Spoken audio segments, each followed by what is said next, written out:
That's a lot. Okay. Rotation is like rotates to what? Oh, there we go. I never know what I'm doing. Well, how is everybody? All right?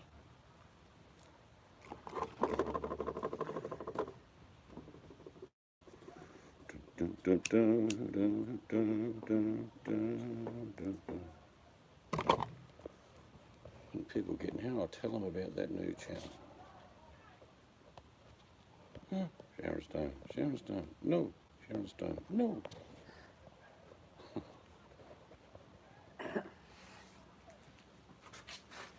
It's a bit cool this evening,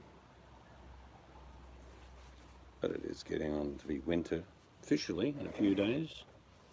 1st of June, winter in Australia. But the days are magnificent, 24, 26 degrees, beautiful. And then it cools down about now. What is the time now? 7:30? Yeah, something like that.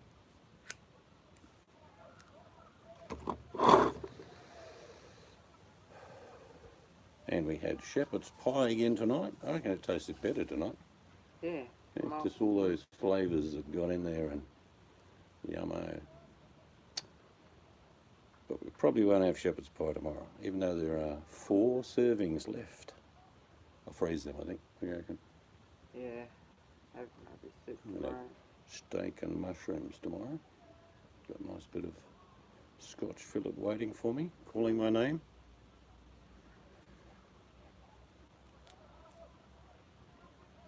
So what is everyone doing? You sure don't see anyone there. I wonder if the end of the world's arrived. And no one's told me. The apocalypse has happened. Watched a few interesting videos this week. Can't think of the name of that video channel I watched that's got 2 native, I think they're Sri Lankans, and they dig houses underground. Oh, I don't know that one. Yeah, I'll show it to you. I watched them for the last couple of weeks. They're pretty good. And there's a channel, if you want to see another Australian. He does cooking shows, but he mainly does eating shows. He just eats. There's a plate this big. The bloke's only that high, but he has a plate that wide. That channel's called The Number 2 and Aussie, so 2 Aussie. And go and have a look at that. He does a lot of reviews of fast food. He does some cooking, and he has a bit of a laugh. His son joins in every now and then. I think his name's Liam, his son. Mm. Yeah? Yeah, Yeah, Liam. So, number 2, followed by the word Aussie. Tell him Seed sent you. Seems like a decent bloke. Hello, Black Cat. Yeah, good. It's just getting a bit cold here. We had, I don't know if you noticed, I made shepherd's pie last night. It was good. So, and I had 6 servings left over, so we had shepherd's pie. G'day, VMAC. Shepherd's pie again tonight. And it tasted better. It's one of those sort of foods that sort of all those goodies macerate together overnight and put a couple of pieces back in the oven. Because when I make my shepherd's pie, it's quite firm, so it doesn't fall apart. Getting warm there. What temperatures are you getting, Black Cat?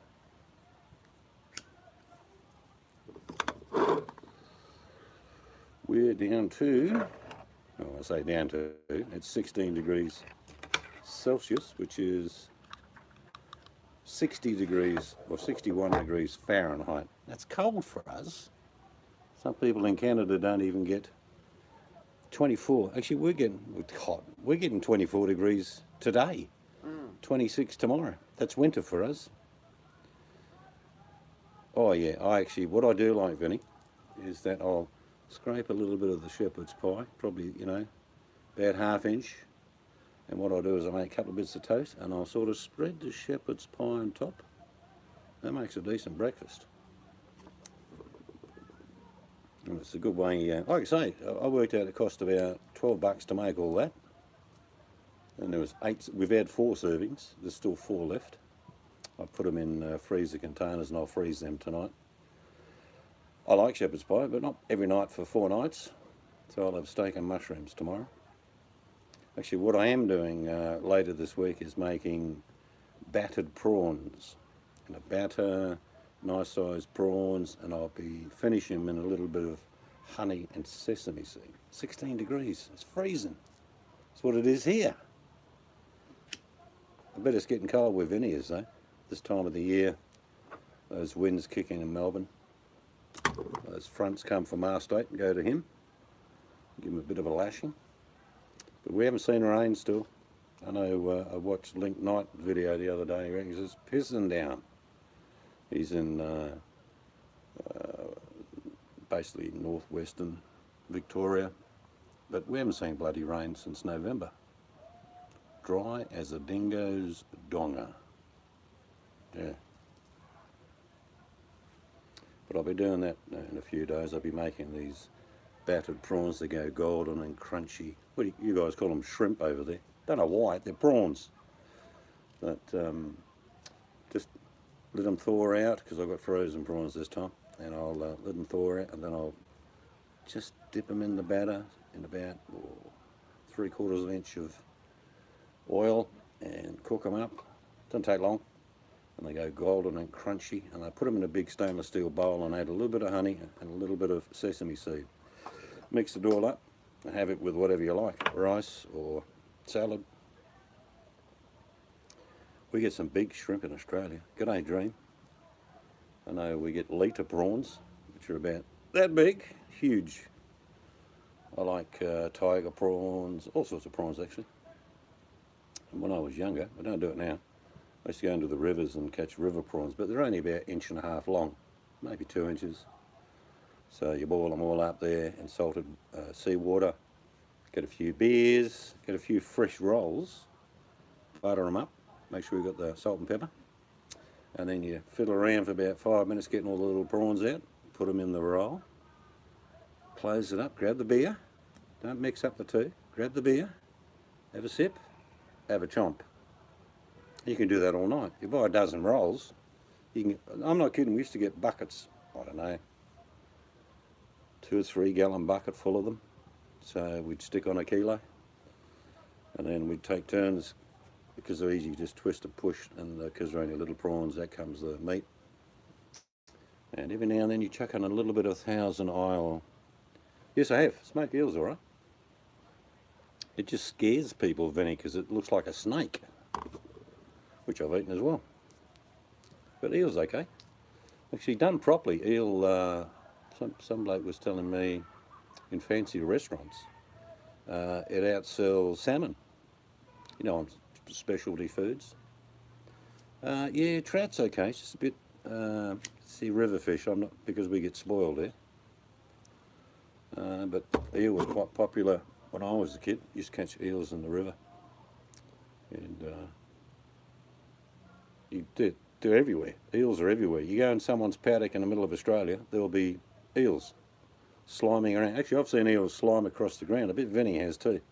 In between creeks, the little buggers work their way across to another area. And they can live in the muddiest water you can imagine.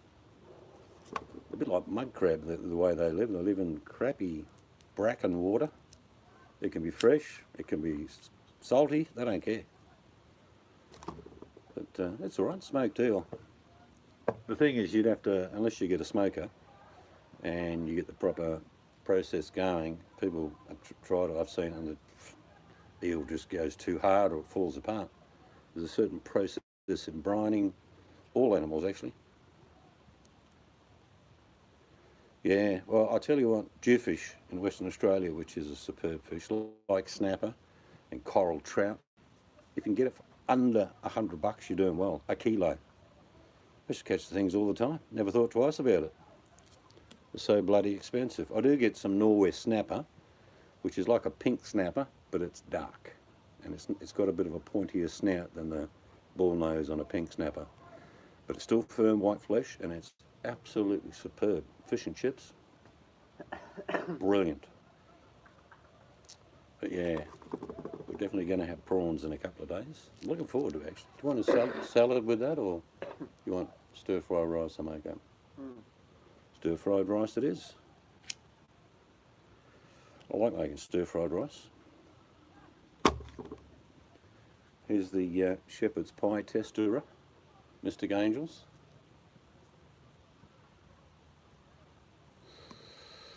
Actually, I don't know how people make their stir-fried rice. Mine's pretty simple. I boil rice, right? I use the absorption method. I usually put in 2 cups of rice, if I'm making a big batch. 2 cups of rice and just a cup and a bit of water. Get the water boiling, so it's just boiling. Throw the rice in, stir it around. Let it sort of simmer boil for 4 or 5 minutes. Put the lid on, turn the gas off, and I wrap a towel around it. It's a stainless steel pot. Wrap a towel, put it to the side. I forget about it for 45 minutes. Don't even worry about it. That's the absorption method. Comes out all fluffy, beautiful. Then with the cold rice, I will make in a big non-stick pan. I'll make like an omelette, about 4 egg omelette, but not an omelette. You'll see why in a sec. Because what I do is I add all the bits and pieces and flavourings into the egg, and then I pour it into the pan, and all I do is to stir it around so it's flat. All right, so it's a fairly thin egg. Then I just flip it out when it's cooked onto a breadboard, let it cool down. And when it's cooled down enough, I get the big knife and I cut little thin slices all the way through, and then I cut it down the middle. You end up with these little pieces of egg, and I throw in some dried shallots when I'm cooking with that, and a bit of mushy, and so you get all those different flavours. And I also like to put in some very finely chopped capsicum and chilli. Then I mix it all together. Now, fried rice in its essence is all that, the rice and all the bits I just told you. And then you get a pan, I put a little bit of olive oil, a bit of butter, and you just stir it around. And you can add soy if you want to and all that crap. But just keep it simple. Yeah, sometimes I like chucking peas in there. Corn I will, but generally don't eat a lot of corn. But I find that with a stir-fry rice like that, because you've got the cold rice, you've got all, and a bit of bacon too, I forgot. Always chop a little bit of cooked bacon up, break it through. Don't like ham and stir-fried rice. If I've got any leftover pork, I'll chop that up fine and chuck her in. And then you're looking at, like I say, it's two cups of rice is, 5 cups of cooked rice by the time it's finished. And then you add all the ingredients. So what I always do, I always give some to the kids when they come around. Oh, look up there. It's E.T. Go home, E.T. Scary. Yeah, think about that stir-fried rice that I've made and finished. And I'll get containers and I'll just put it in the container, let it cool down. And then you can whack the lid on and chuck her in the fridge. Freezes really well. I freeze like I'm freezing the rest of this shepherd's pie, and I'll eat it within 8 weeks, no more than 8 weeks, that sort of food. Oh God, it's getting scarier.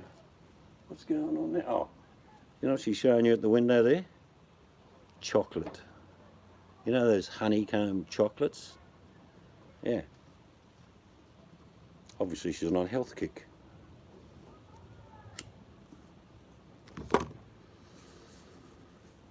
What I do, no, that's why you let it dry. What you do is you make your stir fry, dry, I mean let it cool. And I don't use a lot of oil, so I'm constantly stirring that. So it's a really dry sort of stir fry if I'm going to freeze. If I'm going to eat it, I will put a bit of maybe soy, or there's all types of Chinese things you can add to that. And a bit of chili flakes, whatever you like. So if I'm eating it that night, no. But if I'm going to freeze it, I will. I do the same thing. Actually, we get these big bunnies at Easter. You got the big ears on top and the big ass bottom on it. I always crack the head off and I eat the ears, and the wife gets the other 3/4 of the rabbit. But yeah, so if you make stir fry fairly a dry mix and put it in the can, let it cool so there's not a lot of oil in there. Then you whack it in the fridge. There's nothing that will go off if you've got peas, bacon, all that sort of stuff. And I've got one, I just haven't used it since we've been doing these renovations, I've got a vacuum sealer. So you can literally make a bag and make like half kilo or pound and a half of stir-fried rice, vacuum seal it, chuck it in the fridge. That's good for 6 months. Packing bags going to Dream's place. You taking your chocolates with you? No, she'll eat them before she gets there, Dream. She'll just have this empty bag and say, sorry. But there's lots, like when you cook a big meal, if you're smart, like spaghetti bog, as in the bog, not the spaghetti, I'll make 2 kilos of spaghetti bog and freeze about 8 meals. And that can be in bags, vacuum sealed, or it can be in little containers. So the thing about a spaghetti bog mix, which is basically beef mince, ground beef you guys call it in the US. Beef mince, you're looking at onions, garlic, maybe a little bit of ginger if you like, and whatever else you want in there. Could be mushrooms, could be whatever. But a basic spaghetti bog mix that I make, I can pull it out and I can add red kidney beans and make chili with it, or I can add some taco seasonings to the mix and make tacos, or I can make burritos out of it. So it's a great little thing to have frozen in the freezer. Dozens of people now. Okay. But it's one of those things, it's one of those go-to meals. Hello, Laura. If you've got enough space in your freezer, I don't overpack the freezer. There's probably in there now, I know there's some still chili left in there. There's probably 10 meals in there with the ones I'm going to put in. There's another 4, so about 10. But they're go-to meals. It's like, I think, nah, I don't feel like cooking. Pull out a container full of spaghetti bog, and then I'll say, I don't know if you've ever seen on my channel, I make my own tortillas. It's a wet method. In other words, I make a batter and I cook the tortillas, right? So they're not tortillas you buy. They're cooked tortilla in a fry pan. I've got tortillas and enchiladas in videos way back that I've done showing you that. But the beauty of those is that I just put the meat in there, a bit of cheese, some beans, rice if you got it, and then roll them, fold them, and put them in a container, and then I make my own enchilada sauce, which is easy. You all know how to do that. So, like I say, the beauty of having the base of a meal in the freezer is you can add to it. I could, with some of the chili beef that I've still got in the freezer, I could make a chili beef shepherd's pie. Do you know what I mean? But that's the, hello Bucky, the beauty of, like I say, having a base product in the freezer that you can add to just makes, you know, cooking at night easy. Like I didn't cook tonight, I just reheated shepherd's pie. So, yeah, it took me about an hour and a bit yesterday to cook it. Took me 10 minutes to eat it. But tonight it took me about 15 minutes in the oven just to reheat a couple of pieces. Bob's your uncle. Yeah, it's just one of those go-to meals, Dream, isn't it? Like you can, and a lot of people, they're just lazy. What I do, like if I'm going to have shepherd's pie tomorrow and it's in the freezer tonight, it's about 7:30 at night, I'll pull it out of the freezer and put it in the fridge. And by about 4 or 5 o'clock tomorrow afternoon, it's totally thawed. And I can put it in a little oven-proof dish, reheat it. It's easy. But some people forget and then they go to that microwave. That's evil. Microwave. They stick their frozen shepherd's pie, ding, and they go, what? I don't really like microwaves, you might have gathered by now.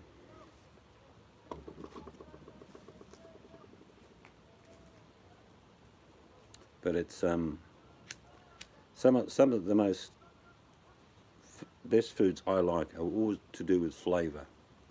Like it's like steak. I love just steak on its own, but I don't mind marinating. I've got some Scotch fillet in there, and I'll do that tonight. I've got a little bit of hoisin and a little bit of teriyaki, and I'll just wrap it in a little plastic bag. I'll do it tonight. So tomorrow night when I have my steak, it'll look quite dark. Maybe a bit of garlic in there as well.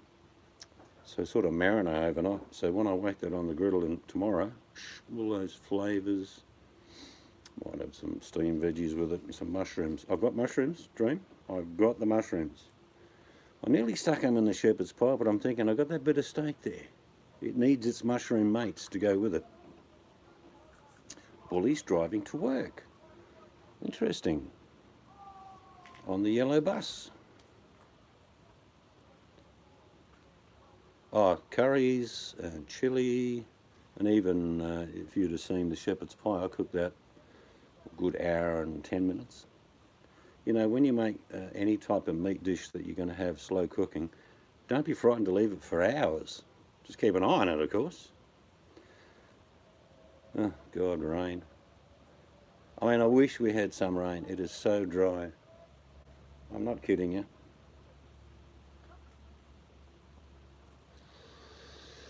Bully is a loose cannon, trust me. But mind you, I think Bully's a bit loose. I'm just randomly walking out into back garden, and I kid you not, you might not be able to see. I'll bring it in a bit closer and show you. This is my soil in the back garden. Maybe lacking a bit of moisture, do you think? It is incredibly dry here.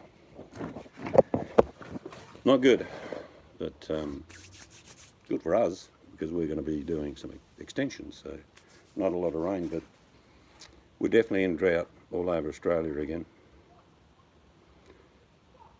Has it put your farm behind? You must be talking to someone else. I did have acreage at one time, but I haven't got it now.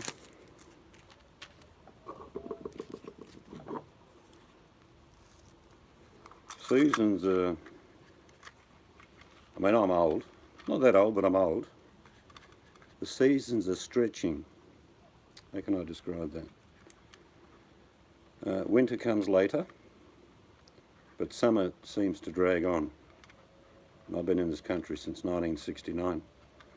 Now, I'm only one person in one country, but we are having far more droughts than I can remember. We're having a lot more different weather patterns, unpredictable, and then we get these long stints of drought. Even the big city of Sydney is just about to go into drought status. Not to be confused with a fake farmer. We don't get a lot of what we call winter. Like, it is 60 Fahrenheit here, and to us that's cold or cool. At least in the UK, they'd be swimming, they'd be skinny dipping in the Thames, thinking, "Wow, it's so hot." I don't mind going for a swim, but it's got to be about 38 to 40 degrees.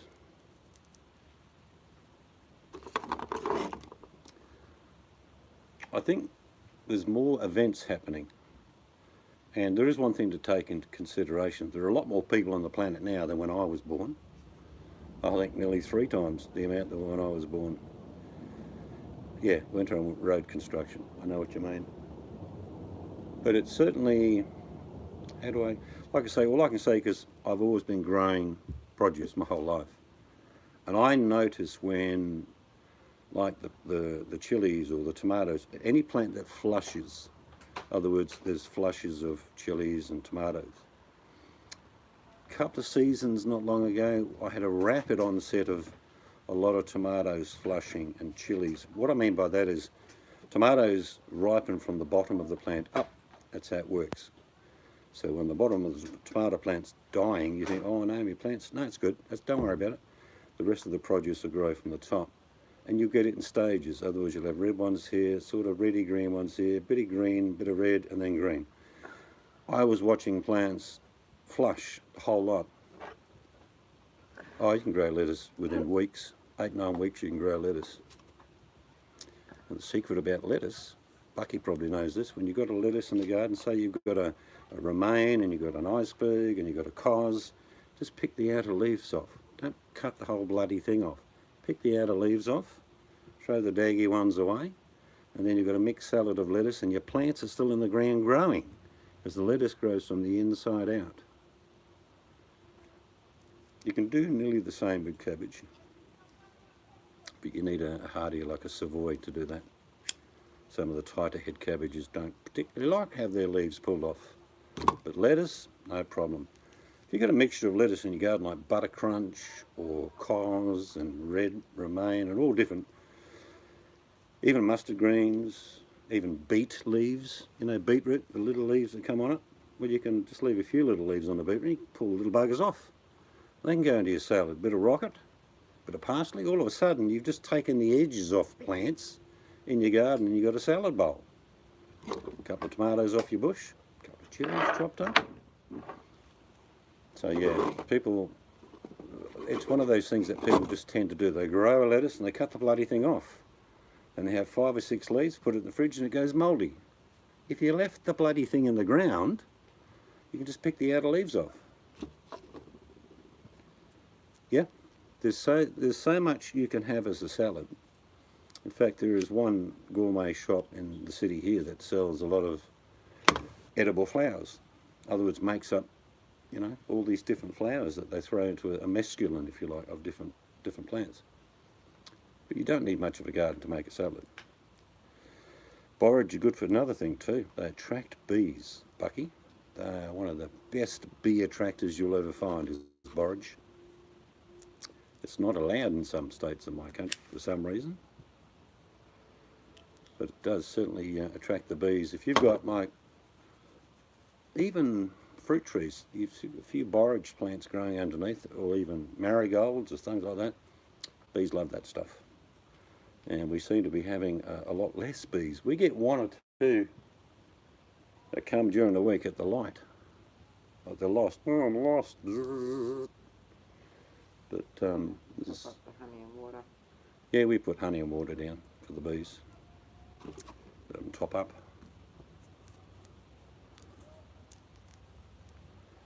Yeah, and we have our own wild bees in Australia, bush bees.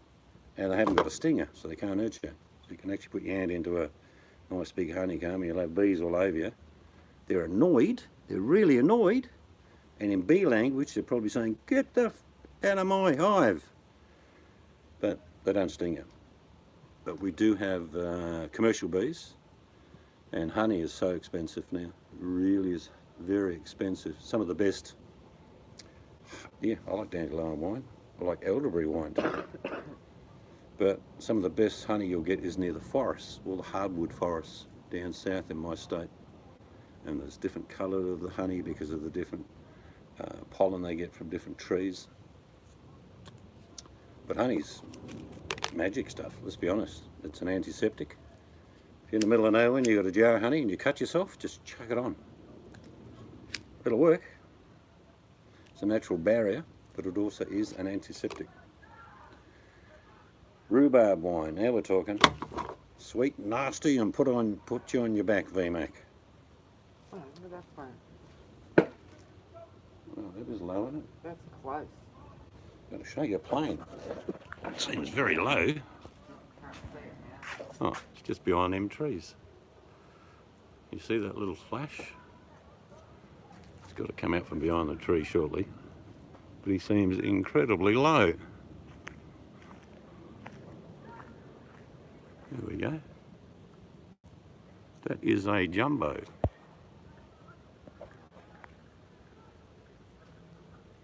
Hope he doesn't land in my backyard. Of course, you won't see much other than a white dot. Take that route. He's just incredibly low. I mean, I'm guessing 500-600 feet. You Sure. zoomed in a bit too much, that's why it's No, it's just not catching onto a focus, that's all. I don't know. Now, Hello, Sids. hey, Sid. I'm sure he's going to be fine, but we see a few planes, but that was low. Yeah, Must have been a Boyd Express. Your crop circle's doing well. Yeah, we've got crop circles coming up. We've got beautiful weather coming up, yet this indicates that we've got rain. It's not focusing. It is now. Probably because I'm zoomed in too much. You zoomed in too much. See these crop circles? I'm going to make coffee. Aliens. You see how they only build the crop circle in the corners? Because it's forming a pattern. It is. It's two letters. One's F and the other's U. I think the aliens are trying to tell us something.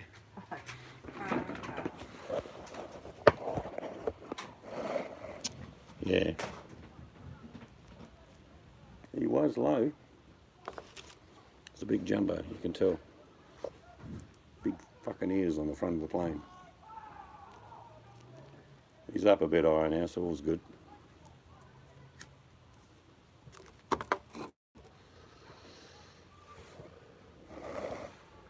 Yeah, I'm not into tinfoil hats. There's nothing wrong in believing that we're being deceived. You'll always get me to agree with you there. Governments deceive us. All sorts of things around the world are deceptive. Mainly to make sure we don't ever get enough money to be as rich as them. I think a lot of the things, you know, the ones I hate is like, oh, you get on YouTube, end of the world Thursday, guaranteed, it's it, it's going to be over. Thursday comes, same guy, end of the world next Thursday, mate, it was off, I was off by a week. It just goes on and on and on.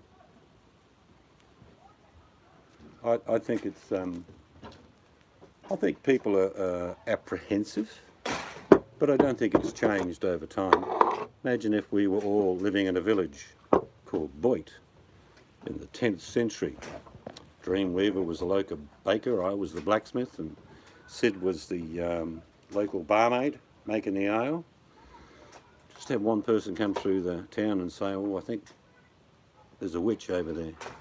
So we all get pitchforked. Where? I'll be Where the is witch. she? See what I mean? It's like you get this momentum like moss on a rock, and all of a sudden it's believable because it's called fear. Thank God Bucky wants to be the barber surgeon. I'll be the witch. Righto. I think one of the things that is fact, it's definitely fact, and our governments do it to us all the time. They will talk about fear and hope. They'll explain the fear and then explain that they, as the government, is the hope. It's a game. It's meant to keep you in perpetual confusion. You know, like build the wall. I mean, walls haven't had a great success in my lifetime. You know, Berlin, even the Great Wall of China is now freely walked over. 1,000 years ago, they would put a spear through you or an arrow. But our governments have been very expert in, I'll give you my example. I grew up when, you know, you were taught to jump under the desk because of a nuclear attack, possibly. That keeps you in fear. But your government would say, we'll look after you. Nothing to worry about. But jump under the desk anyway. Or the communists, they're going to get you. Yeah, the communists. Or, I could go on and on. You know what I mean? There's one thing after the other.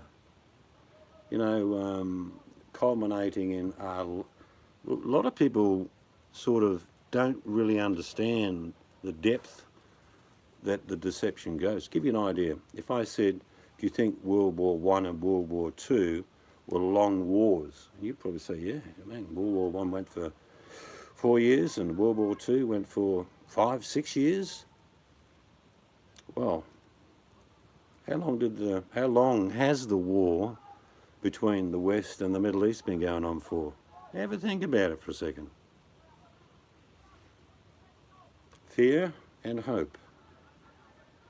It's a combination that, please don't take this personally if you're religious, because I'm not talking about a religion.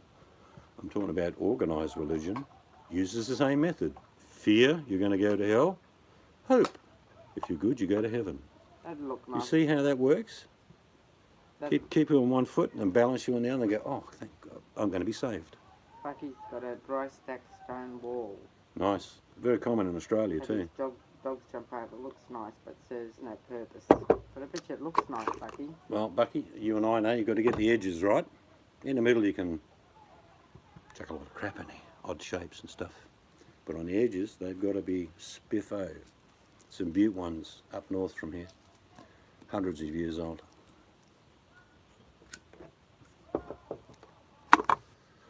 Actually, some of the best public seats, and they've started doing them around here. I should do a video. I think I've got a video actually, where they get a cage and fill them with stones. Oh yeah, I like Bucky, that. Bucky knows what I'm talking about. It's not that cheap to do it yourself if you have to go and buy all the material. What but they do in a lot of parks is make and then they'll put a wooden bench over the top of so them. it can't get nicked. Gabbin wall, yep, that's right. It's very common in, when I worked for the water supply many years ago, 40 years ago, we used to fix weirs, and it means you had to carry rocks out and all that, and then you'd lay, not chicken wire, an upgrade from chicken wire over the top, and then you put more rocks on there, more chicken wire, more rocks, because it's like a filter. But that method, the Gabbin method, is now, you can do that in construction. A bit like Bucky's wall. His is a dry stone wall, which either side has to be pretty damn good and interlocking, and but in the middle you can pile a whole heap of rocks. Doesn't that sound good? We'll have to find this massive great wall and call it Bucky's That's wall. right. Sorry, I didn't tell them that, Bucky. Yeah, there's no mortar. And there are walls. I tell you what amazed me when I did see the portion of Hadrian's wall, Bucky. Bloody concrete is amazing. You know, 2,000 years ago, the Romans developed a concrete that would put some of ours to shame, literally. There was a piece that had come away between two rocks that had cracked, and it's the hardest piece of concrete I've ever seen. I mean, I swear to you, the aggregate was perfect. There was little beads of, so there's obviously people crushing beads of rock. I'm talking pea size, you know what I mean? Very, very strong. And I don't think we could replicate what the Romans did. I don't even know what the recipe is, but I reckon it'd be better than what we use. Right. Hadrian's wall, now you've got Bucky's wall. Yeah, I know there's a volcanic ash in there for sure. That's definite, because you can see particles of that. Sorry? We have a Hadrian's wall and now a Bucky's wall. We have Hadrian's wall and we have Bucky's wall. Yep. Two historical facts. We need a video on that, Bucky. Yeah, a lot of drywall, some drywalls will use what they call a point. Bucky, help me out with this. You know how you point the outside of a drywall if you want to protect an area, but you certainly have, there's no concrete in the middle of them at all. And there's no concrete holding the bricks together. What's that yelling? I've actually got a live broadcast from Canada. It's from Toronto. Listen carefully. Yep, there's a bit of grunting going on, a bit of put the knife down job. And Norm, I love you. I don't know what that means. Anyway, so that's what that noise in the background is, Bully. But yeah, I mean, a lot of work goes into something like a drywall. Probably one of the best examples we saw recently was going through York or Yorkshire, and even in Ireland. It's all drywall. I mean, we're talking hundreds and hundreds of miles of drywall. And you're talking about maybe, I don't know how high Bucky goes with his, but there would have been no more than 3 and a bit feet, Bucky, for mainly for sheep, of course. 3 and a bit feet tops. But they were quite common everywhere and beautifully made, some of them. We actually looked at a few. I love architecture and the effort that goes into it.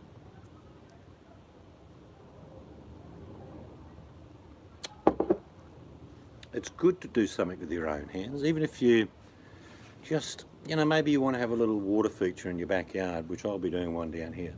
You just need to get a pump, whether it's going to be a solar pump, make sure you get a damn good one, or just a normal 240 or 120 volt pump. And then you can actually get some rocks and you can, you know, create something, a little drop off here and drop off there, maybe a little area for some plants to grow. When you're finished, you'll be saying, geez, that was hard work, but you can look at forever. That's what you did. Or just something simple, rockeries, whatever you do with these two hands, it's your reward, the end result. it is good to get a pump in the backyard. You'll have to come over, and Nicole, and I'll show you. And when there's work happening in the backyard, you know the old story, head down and bum up. It's an Australian colloquial term for get stuck into the work. You need a new fry pan, Nicole, all right? I'm pretty sure that fry pan was used as a shield at the Battle of Thermopylae. And I bet you it works bloody beautiful. Man, that fry pan had been, I don't know, I think someone must have ridden their dirt bike on it. When you first put that in, making that pork, I'm thinking, what the hell's that? I thought you'd thrown in some garlic or something. But no, it was the pan. Oh, stop You it. could hear the pan saying, I'm old, retire me.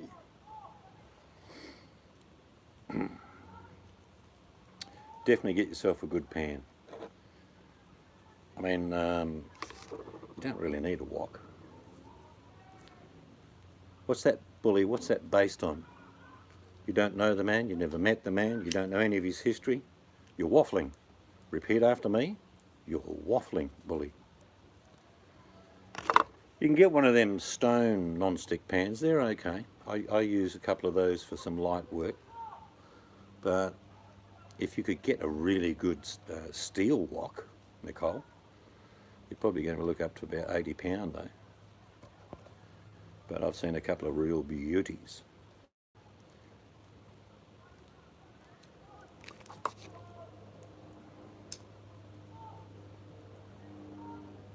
Thanks, thief. Do you know what I'd do, Nicole? Is if you could find a few Chinese restaurants around the local area, and there'll be a few in Manchester or around your area, and ask to buy one of their old woks. A seasoned wok is what I'm saying. Well, you don't need a big one, you need probably a 14-inch pan, Nicole. Don't take this anywhere else, okay? About 14-inch wok. I said wok. Let's get this right.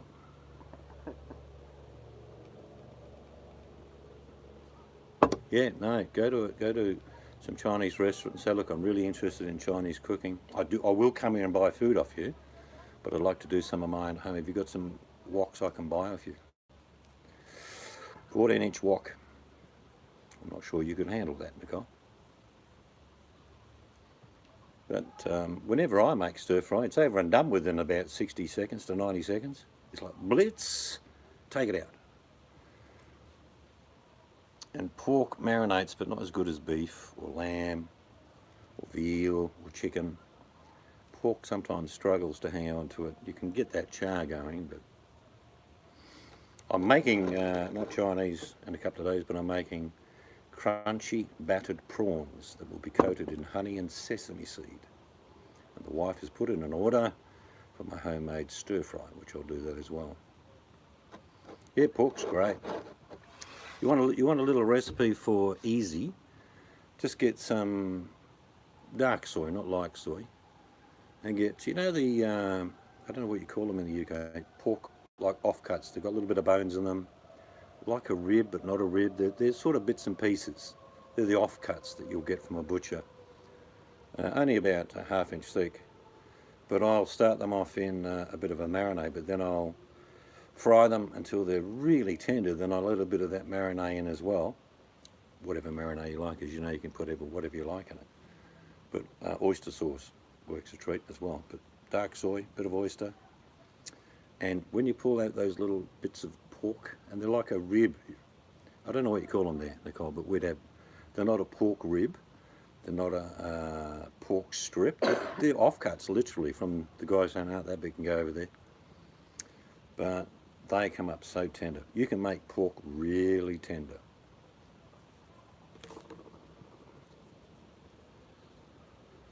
Oyster's good.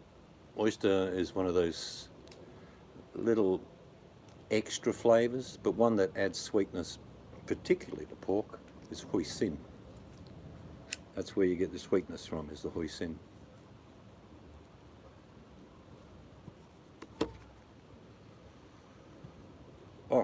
Another little tip for you. Chinese guy taught me years ago.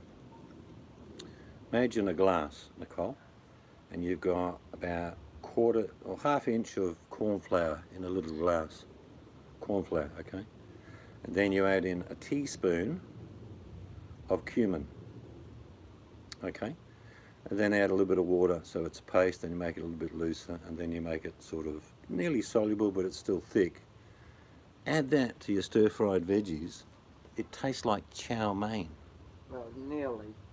Pretty Yeah. damn close. The Chinaman taught me that one. VMAX says, maybe they're called riblets. Could be, yeah. It's just that, I mean, you'll have a nice straight bit, then you have a couple of bits with a little bone in it, so it's offcuts. But you could do the same with pork spare ribs, but they're a bit thick. Yeah, you got to get a steel wok. You know, not one of these bloody Teflon coated. You want something steel, because that hardened steel, when you hit it with the heat, doesn't make everything fall off. But that would be my guess, is to go to a few Chinese restaurants, and you're still going to pay 30 quid for a second-hand gucky looking pot which has all the Which would be good. flavour you can imagine. Teflon's no good. Just me. It's like the best fry pan I've got is my old cast iron pan. It's just relax, Nicole, it's about 16 inches long from side to side. It's really thick, it's really heavy. And when I'm cooking a steak, I've probably got to put it on high for about 6 or 7 minutes. And then we get a little bit of smoking happening.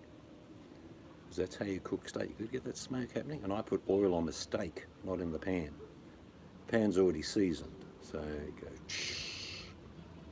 2 and a bit minutes, flip it over to it, eat it, medium rare. Cast iron is superb. I've got my cast iron cruciate that my son bought me. Big blue pot that many of you would have seen. I can cook anything in that. From bread to cakes to anything. Stews, chili.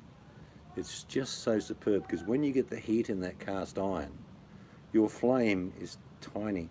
Just a little bit of flame, and it will simmer for hours. You're always feeling tired, Nicole. Maybe you take up jogging. You know, take Milo for runs. Milo, stop.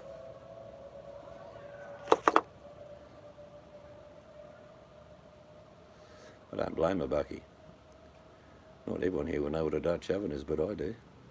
Take that, your mongrel. Yeah, but just remember that. A little bit of corn flour, a little bit of cumin, teaspoon, water, mix it up. I swear to you, you'll think it's a chow mein base, and it's very basic. But it really, you know, if you're stir-frying cabbage, carrot, onions, whatever, and it's near the end, whack that in. It tastes like chow mein. Throw your noodles on top. Whatever meat you got. I did notice in the UK, a lot of Poms eat a lot of chicken. There's a lot of chicken that goes down in the UK.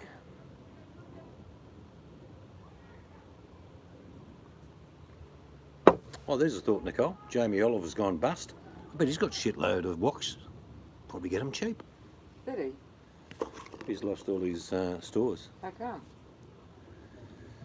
Don't know. Didn't read the full story. I know his chain of restaurants are kaput.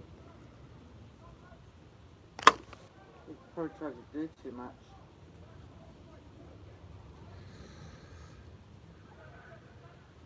I played sport till I was 42. Seriously. I would have run more than any of you. I played footy till I was quite old. I played cricket till I was 42. You old bugger. Asked Cease to show his seductive shower video. I don't even know what it's called. It was 12-volt shower. Yeah. Something like that. Have you not seen it, Nicole? Go on and have a look, Nicole. I'll lather up and all. Shampoo through the long locks. Wet hair. Yeah. I think there's a little bit of, I'm not sure, could be a little bit of action.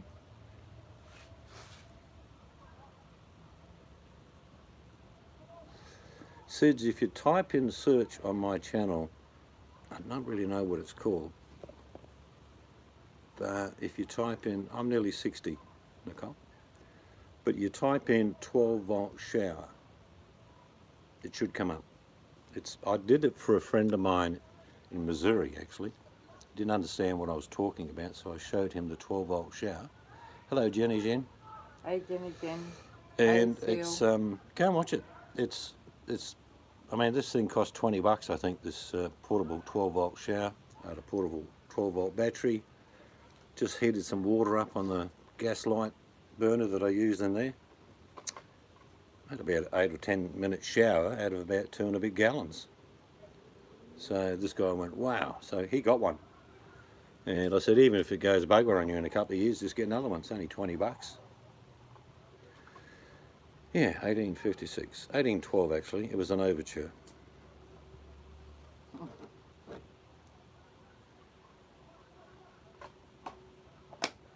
But there's an old saying that's quite true, Nicole.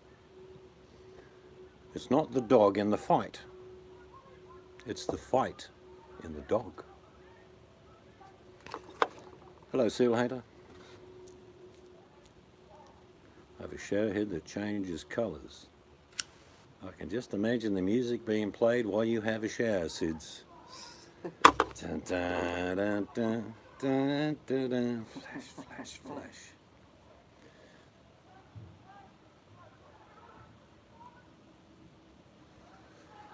If I shaved off my beard, Nicole, I'd probably look 59. So I don't do it. It's too dangerous. Actually, I've got a baby face for an old man.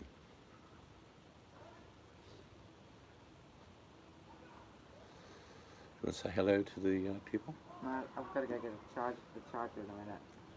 Oh, that's right. My battery just went. Yours too? I'm dying. Yeah.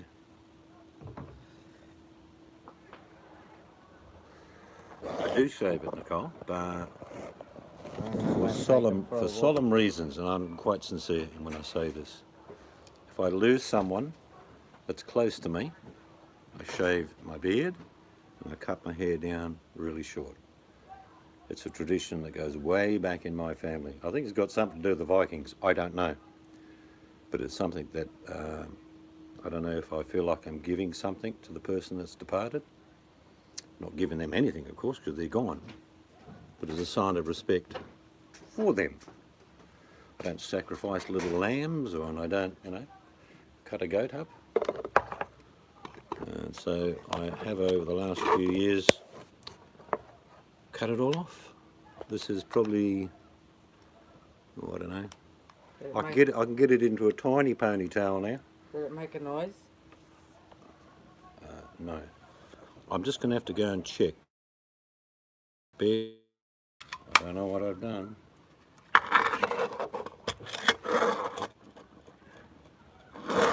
Seems to come and go. I don't know what the bloody hell's going on. Did you see my text? Yeah, just then. You said seeds are spinning. Am I good now? No? Looks like it's working for me. Alright, I've got to refresh. Fixed now. We're saying before I got cut off, Jenny Jen, having family around with you on Memorial Weekend in the US would have been a good time. Yeah, I just plugged the battery in and went all funny. Nicole can explain what happens when you plug the battery in. She goes a bit funny too. Oh, stop it. Especially if she gets a 14-inch wok. I'll get her to type in seal. Just type in hello to seal. You can grow a good beard. I must have shaved this off 4 times in the last 4 or 5 years. Grows reasonably quick. The hair grows good. I've still got plenty of it. But basically it takes a year to get any sort of length on my hair. So you would have seen me shaven and short-haired a few times over a number of years. The recent one was the passing of my lovely mother-in-law. It all come off.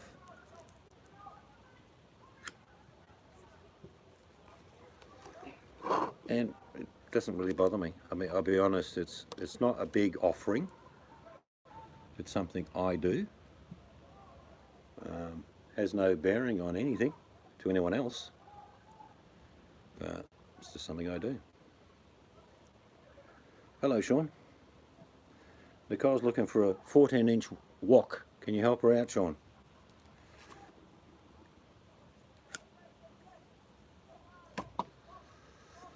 But definitely ask for a steel one, Nicole. Don't go anywhere near those Teflon things. They're all cheapos. Don't buy a $10 wok, for God's sake. You don't need a big one, but definitely, yeah, Sean's only got a footer.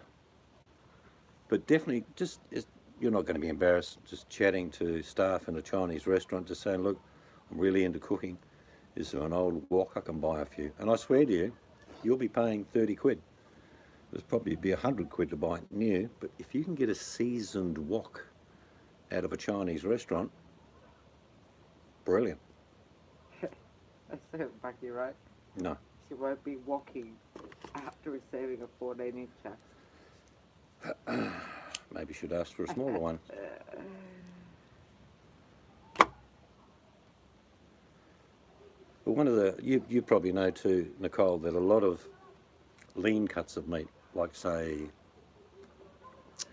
it could be even Scotch fillet with the fat cut off, or it could be sirloin with the fat cut off, and certainly fillet steak where you can cut really, really thin. And if you're making like a pho, and I'm sure you know what I'm talking about, it's either Vietnamese pho or Chinese pho or Malaysian pho. It's a broth, and you can virtually cut your meat so thin. I like doing it by freezing a little bit so it's a bit firm. I'm talking about the meat, Nicole. Firm, not frozen, so you can slice it really, really thin. Lay it on a plate, let it come to room temperature. Do your noodles in your bowl, add your meat and add your, I don't know, bean shoots, bok choy, whatever flavours you got in there. But the raw, very thin slices of meat soaks up and cooks within about a minute if it's cut thinly enough. And it's so tender. A lot of Chinese restaurants actually, I'm pretty sure it's an old method with vinegar, baking soda and hot water. They blanch their slices of meat and take them out. So they're semi-cooked. Then come the main dish when someone orders one, they just throw a handful of very finely sliced meat in there. Many ways to do it. Commercially, I don't like that way, but I do like the idea of very thin meat cut into a pho. Yeah, you should do a few pho meals because you like noodles, you like pork, you like beef, you like vegetables, you like the gingers and all those sort of things, and experiment. And you because you like Korean, it's only a little jump over to Vietnam to do like a pho. Ho. Well, Vietnamese say pho, but it's P-H-O. And if you could say poo, I suppose, but it's pho.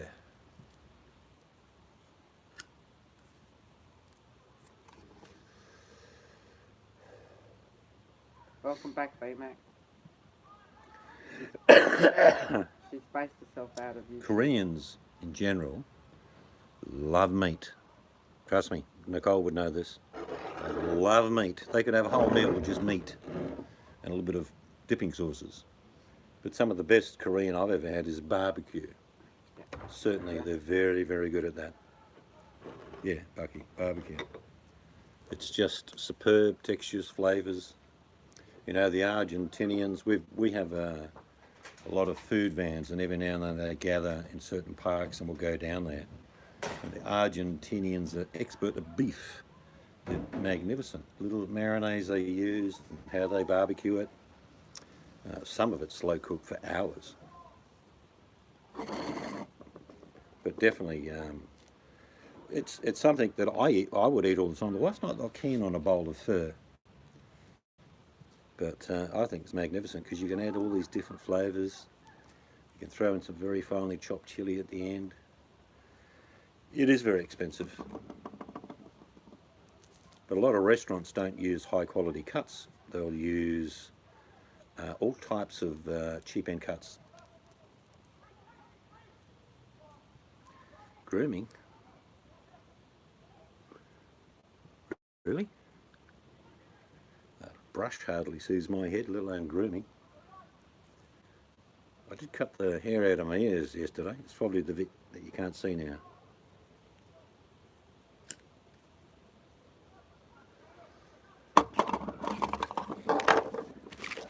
That happens as you get older. Actually, I don't get any hairs out of the nose, which is a blessing. But this little forest that occurs in here, you know, you've got to get to it every now and then because little animals find a home. They start whispering to me in the middle of the night. Cut your fucking hair. But that happens. But I've had no trouble growing hair. I will. I'm guaranteeing I'll go bald eventually, if I don't die first. But I've got heaps of mates that got no hair. I don't know what it is, but genetics, I guess.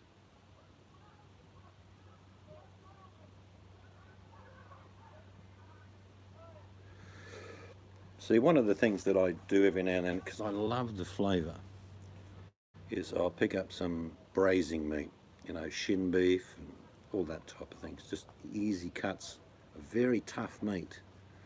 And I've got a beautiful old little cast iron pan that my wife's mother gave me. It's a 130-year-old pan now.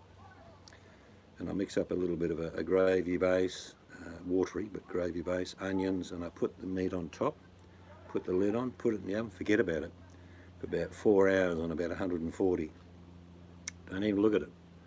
And it comes out, this little tough bit of meat, shin beef and all that sort of thing, comes out like, falls apart. Bit of mashed potato, some green beans, a little bit of honey carrots, and this big slab of fall off the fork cheapo meat. So you can virtually turn a sow's ear into a silk purse when it comes to meat. But it does. It's like if I'm ever going to do a curry, I won't buy the best meat for a curry, as in I won't pay huge prices. Do you have hunting license? I used to have a license to shoot in certain areas. We don't get a license to carry. I've had many weapons over many years. There's more guns than you can imagine in Australia. New South Wales has, hello adventure, New South Wales has about 6 million people and 10 million guns. So the myth that Australians don't have any weapons, seriously. I've owned 44, 40 Winchesters, 303s, 7.62s, about the same thing really. 22 Hornet. I've owned plenty of weapons, but I always, when I fired, it was because I was going to eat something. There's a big difference. Yeah. So there are plenty of weapons. Don't think there aren't weapons in Australia. We just don't basically talk about it, which I am now, but we don't talk about it, and we use it like an axe, or like a spade, or like a rake. It's a tool, and I'd bring down animals, kangaroos, to feed the dogs. I'd bring down wild pigs to eat, goats to eat. Never shot a camel, but there's plenty of them here. So don't think for one moment that it's a bit of a myth when people say, oh, you guys haven't got any guns and your gun laws are too restrictive. No. You need a specific reason to have a weapon, and you can have a hunting license if that's what you want to do, or you can have a culling license, depending on where you are. You can make money out of that.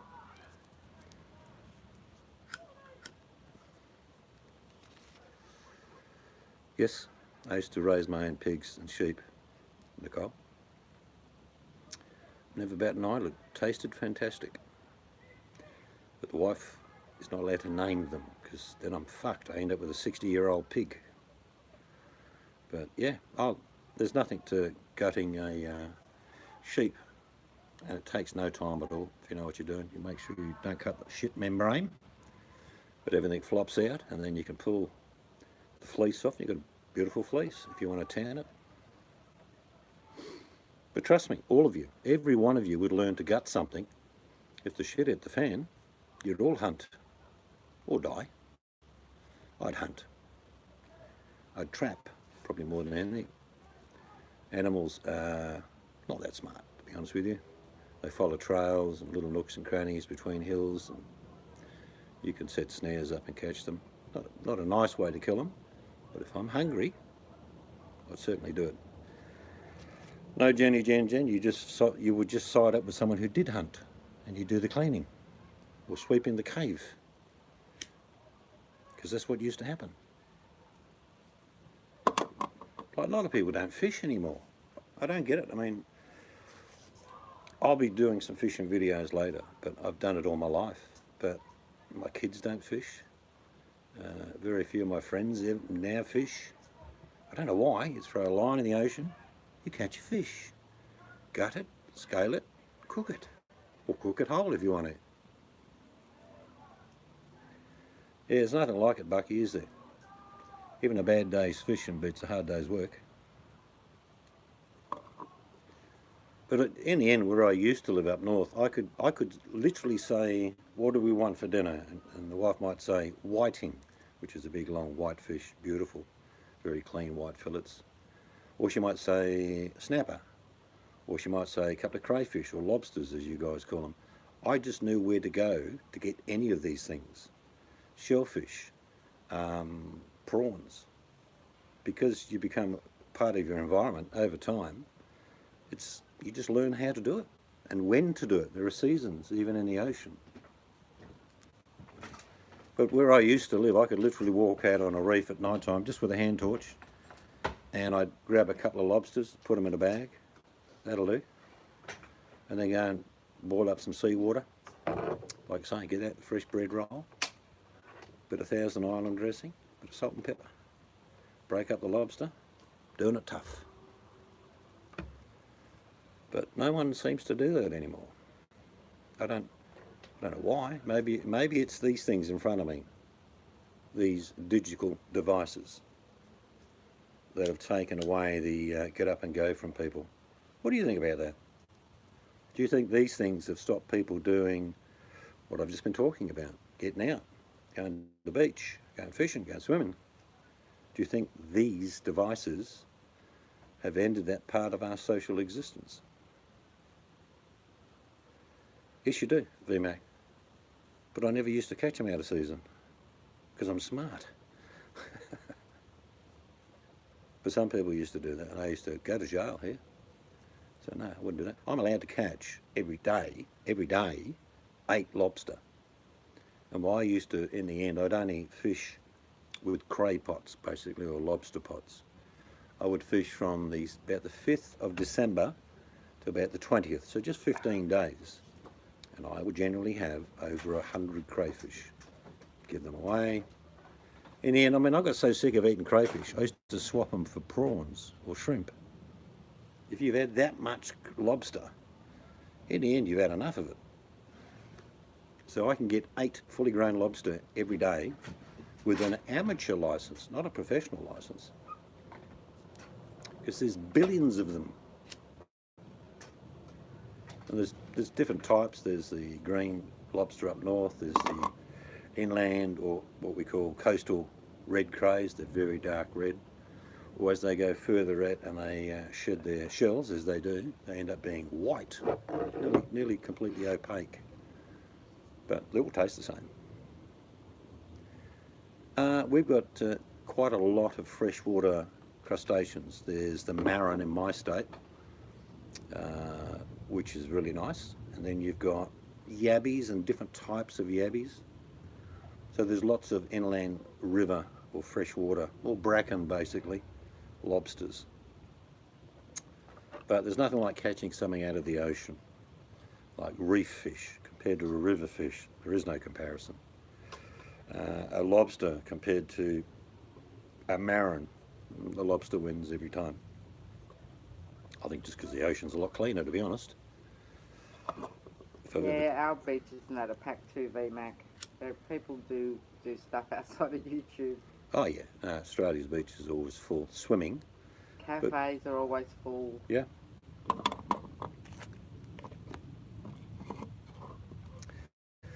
Actually, you can't. We don't have to where we live, but in some parts of my country, you cannot build a house without a rainwater tank. It has to be on the plan. Me, my preference is deep sea fish off the reef, which is like coral trout, snapper, pink snapper, sweet lip snapper, norwest snapper, all types of tuna we catch here. We have sailfish, we have marlin, but eating wise, my favourite of all is whiting. That lives very close to the shore all around Australia. We have King George, big ones, we have sand whiting, yellow whiting, and they're all delicious. It's when you fillet them, take 2 fillets off. I'd need 4 at least for a meal for myself. It's ridiculous. I mean, it's if you want to use the word, God-given right to swim in the ocean and drink the rainwater. Apparently not, some places. But we're about heading into drought again. Enormous fines, like can't use a sprinkler at all. So if you're caught watering in the no watering period, you're in trouble. But the problem is at the moment, in my state, there's not been any rain. So our restrictions will be very harsh.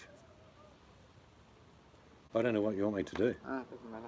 Because my wife's sitting there doing this with sign language. I'm thinking, I'll be the chocolate. the what?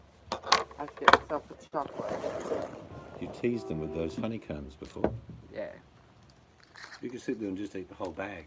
I could too.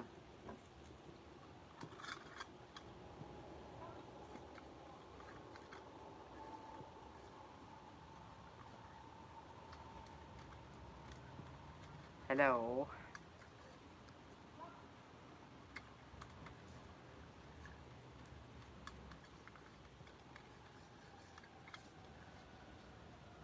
So it's Tuesday here, isn't it? What day is it over where everyone is? It's Tuesday here. Can't see the time.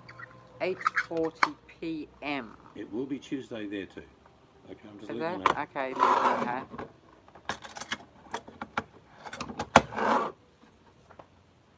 You think they're on another planet, don't you? No, that's low battery. Turn your thing around. Hang on, I'm doing something. You can do that.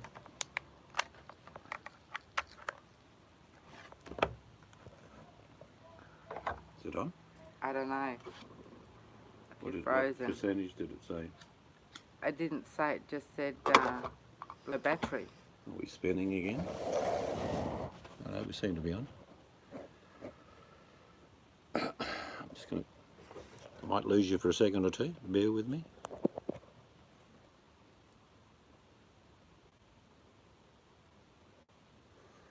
I can read the text. Every time I go to check the battery and I leave YouTube, it tends to make it drop off. Yeah. Is it on now? Not my end. No. I can see all the text. Yeah. VMAX said, "Hey hooker has tricks." Jenny Jen said, Awesome said, Jenny Jen. Am I back now? Huh? You're not answering me. Yes. Yes. Oh, I'm back now, she tells me. I'm back. Hello, Awesome. No, I can't sing anymore. No, lost it. So how is Mr. Tucker this morning? Have you caught up? Heard any latest news? Is he doing okay?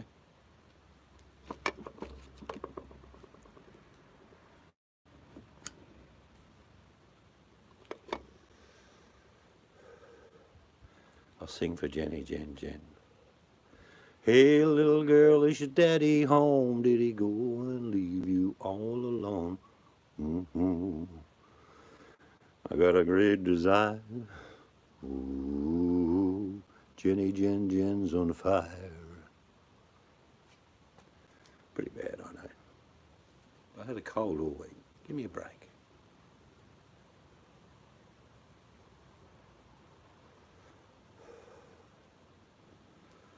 Our boss, man. I think he's still going concerts. Is he still doing concerts? I'm pretty sure he is. Not as many as he used to, I imagine. I'm not sure how many of you have been to a concert. Hello, Shauna. But it's deafening sometimes. Depends how close you are to a speaker. You go home. If those people have been to a concert that's really loud, you'll know what I'm going to explain. There's that humming noise in your ear for a week. How many people have had that experience?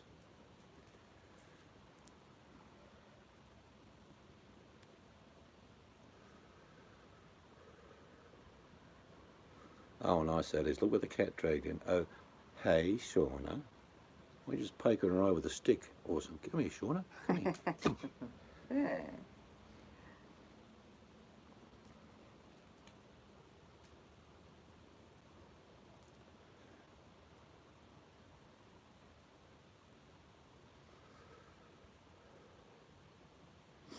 Actually, how many people have been on a boat cruise? I don't mean like a rowing boat. All right? Like big flash one, smorgasbords, or sit-down dinners, cruise the ocean. Sean has. It's a fantastic experience. It really is. You can get some pretty good deals in the US for a week's holiday, probably the Caribbean. But no, if you get a chance to go, definitely go. And if we could get all those members of Boyd on board the same boat, Sean, we could get a little landmine just near the stern. Stop it. And me and you could row away. All right, me and Sean rowing away. You got the button ready, Sean? Yeah. And it's a bit further away. And after it blows, we watch the stern come up. All right? Me and Sean will be sitting there having a couple of beers saying, yep, it's going down any minute now. 300 Boyd members on board. That's how to clean them up. Is that being a bit mean? I don't wish death upon anyone, by the way. Simply a metaphor. So he's on the tugboat, is he, VMAC? Was he just what they call a pilot boat?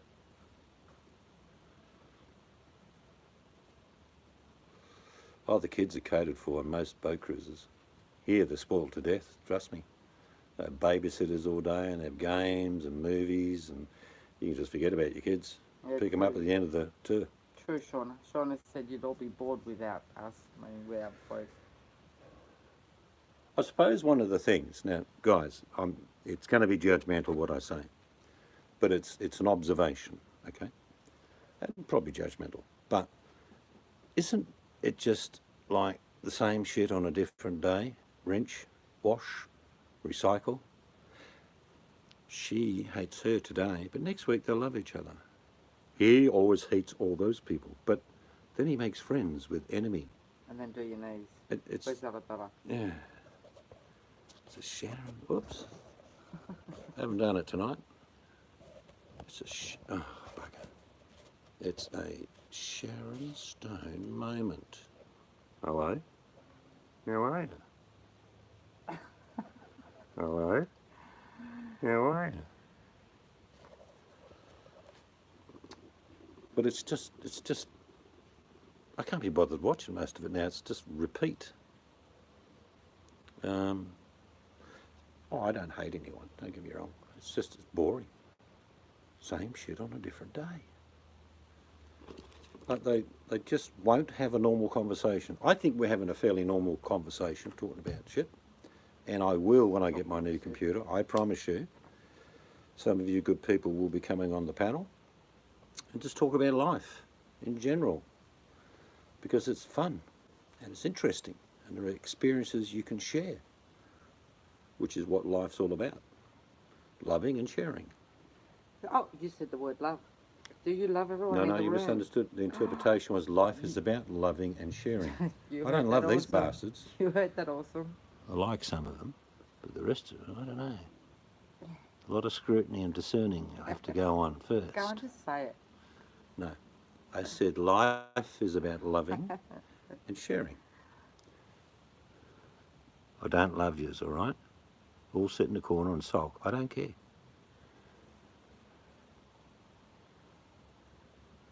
World War One. Very interesting war, that one. I have no idea what an iPod is. What's an iPod? An important? Awesome. Something important? Oh, sorry, Seal. What's an iPod? Yes, I know, awesome. You heard the word love, yes. Taken out of context. No, it's a terrible war. Both my grandfathers were in that war. In fact, they were not far apart in trenches, and of course they didn't know each other at the time. Yeah, that's pretty amazing, isn't it? We're talking 100 yards, because in the war records were kept about who was where and what battalion was where. They were literally 100 yards away from each other, about the same age. One of my grandfathers went home for leave and went on a train in France. And the train tracks got blown up and he got thrown from one side of the carriage to another. Now you're talking of a man who's only 19, so he survived it, but his heart moved from the left-hand side to nearly the centre. It actually tore from the socket. And in 1915, they didn't have much to do. They just strapped him. He lived to be about 77, so he did pretty well. My other grandfather... Was that your mum's? That was my mum's grandfather who got blown up in the train. My father's dad, my grandfather, he lived to be 104. So, but he grew all his own veg. He smoked like a chimney, made his own whiskey. Yeah. There's a lot of things that are not good for us, for sure. And there are a lot of things that are beneficial to us. But we get told so much shit on a different day. Who has heard this? Red wine this month is good for you. Take 1 or 2 glasses a day. It's great for your circulation. And your heart. 2 months later, red wine will kill you. Stop drinking it. Everything in moderation.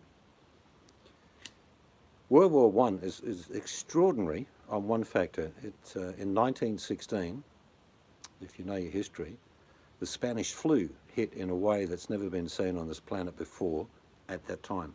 It can happen again, trust me. But it killed more people, the Spanish flu killed more people than the fighting in World War I. That's how horrendous it was. It wasn't isolated to one place. Yeah, VMAC, it's one of these things. I think there's 2 things I think the body needs and the mind. One is, let's be honest, comfort in foods or drinks. You might just like a little whiskey, or you might just like that piece of steak. And I believe, I truly do believe this, you know, when you're, like I'm sitting around thinking about the steak that I'm going to have tomorrow, I think your body says, oh, we could do with a bit of iron and protein. It says to your mind, get a piece of steak. I think that's quite true. You know, when you feel like an apple, or when you feel like a banana. Is Nicole still here? She's gone. Is it safe to mention bananas? But you know what I mean. I think when you crave something, food-wise, I think your body's sort of telling you about what you should be having. Yeah. But my grandfather, on my father's side, did live to be 104. Extraordinary man.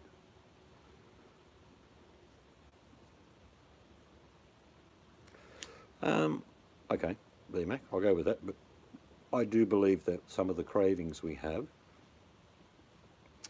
are the enzymes in our body saying we could do with a bit of iron.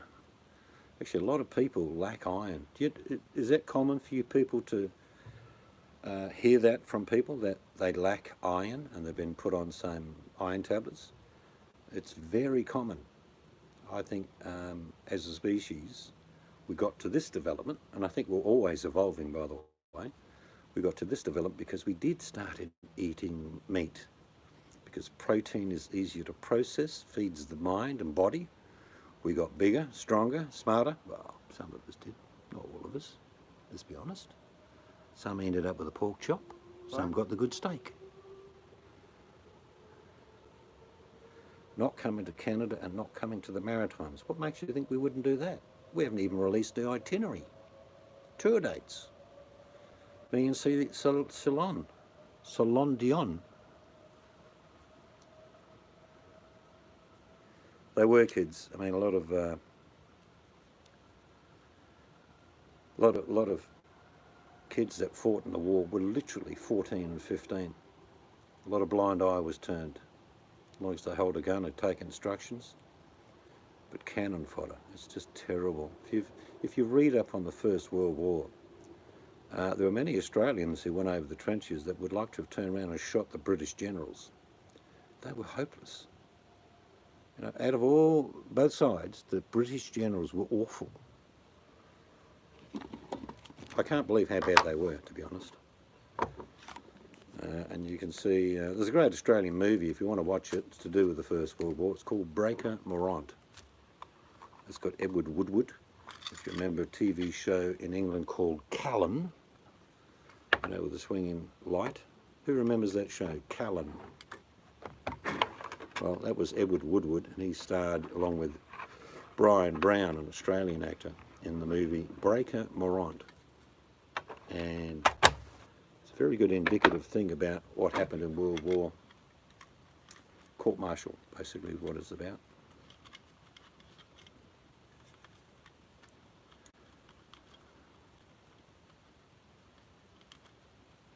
Yes, that's correct. In fact, there was a bit more to that, but I mean, seriously, there was the threat of the Australian Army turning on the British at one stage.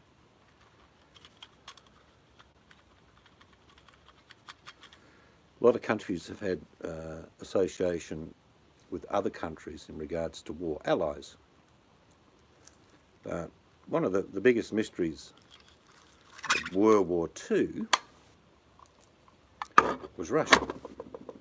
Russia was in it for Russia, with Stalin. Didn't care whose side he was on.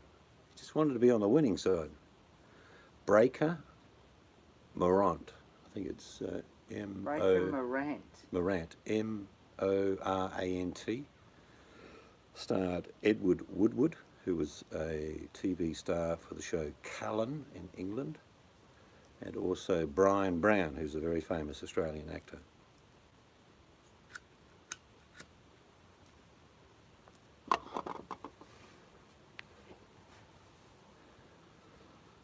But I think someone on here the other night said their bucket list.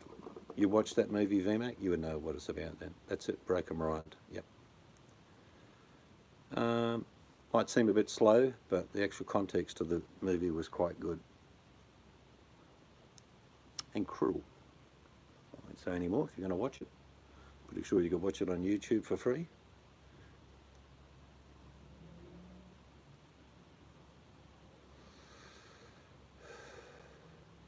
But one of the two countries that have always been supportive of Britain, United States, are very close militarily, but you don't hear much about it. It's Canada and Australia and New Zealand. We're very close. There's a lot of training, probably a lot in secret goes on. A lot of Canadians come here and in New Zealand, and vice versa. And their intelligence agencies work together.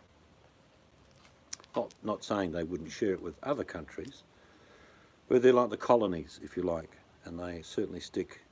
Yeah, Australia and New Zealand is Anzacs. That was in commemorative of Gallipoli. You beat me, awesome.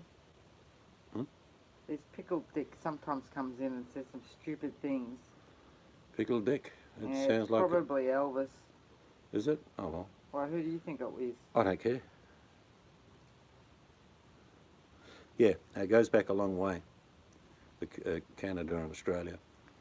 Very similar people. We're a bit taller, better looking, but it's just the climate. But seriously, very similar people. We have a sense of humour. We have an affinity for someone to take the mickey out of us. Go awesome. Oh, how do you know it's LCD? Oh. Isn't it Lindy? What? Isn't Lindy everyone? Oh yeah, that's the joke, isn't it? Lindy's everyone. This real right click to watch. The alarm's going off. Was it an air raid?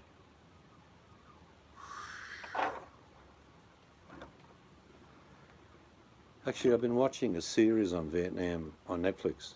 Very interesting. Very unbiased. very clear and concise at stages and times. Dutch talk, Yeah, Dutch yeah, they talk are. people. Lucky.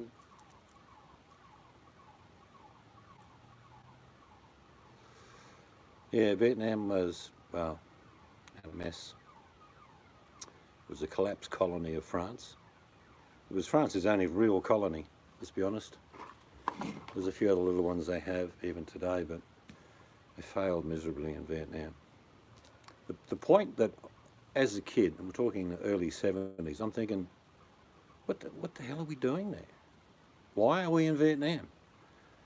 I didn't see the distinguishing difference between a North Vietnamese and a South Vietnamese other than what you were told.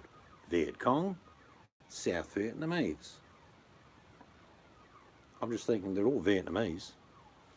We ended up with, I think it was over 45,000 Vietnamese in about 4 years. Because if they'd have stayed there, a lot of them would have been executed. We met a young man when we went to Vietnam. That was in Ho Chi Minh City, or Old Saigon. And after a couple of days, we just hired him in his van and he took us places. It was great, non-tourist type places. But after a couple of days, he opened up and I said, do you mind if I ask you about the war and your family? His father fled South Vietnam. He worked for the US Embassy. He actually was a dispatch officer. In other words, he had a satchel on his back and he went to one place, got messages, and that's all he did. But the North Vietnamese and their vengeance were unforgiving. It was about 10 years after the war, so in about the early 80s, his father was taken out bush and executed. And his whole family had their passports taken off them. Yep, They're never allowed to the whole leave family Vietnam. and never allowed to leave Vietnam. Yeah, that's a fame. I remember seeing that live, or as live as it could have been at the time, running with a few other people and kids around her, and there she was, burnt to pieces. Unbelievable. Wow, that alarm's still going. Is that a house or a car? Could be a nuclear alarm going off. Yeah, and she has every backing to do so. I mean, what she survived was horrendous. War is just so futile. Even when one side wins, I mean, if vindictiveness was the nature of, say, the Allies in the Second World War, we'd have wiped out Germany. Germany today, per capita, is the most powerful country on the planet. In other words, productivity. We've just come from there. It is so efficient, clean, neat. The people are very polite. It's like there was no war. Yeah. Seriously, it didn't exist. And when people in Germany do talk about it, they're angry about what their predecessors did. They make no bones about that. And yet you still see in some parts of European countries and in parts of Germany, I believe, the right-wing movement. In fact, a lot of right-wing political parties, if you follow the EU elections, actually got elected. So there's another swing to the right happening. Ultra-conservatism, if you like. Is that a good thing? Nothing ultra is good.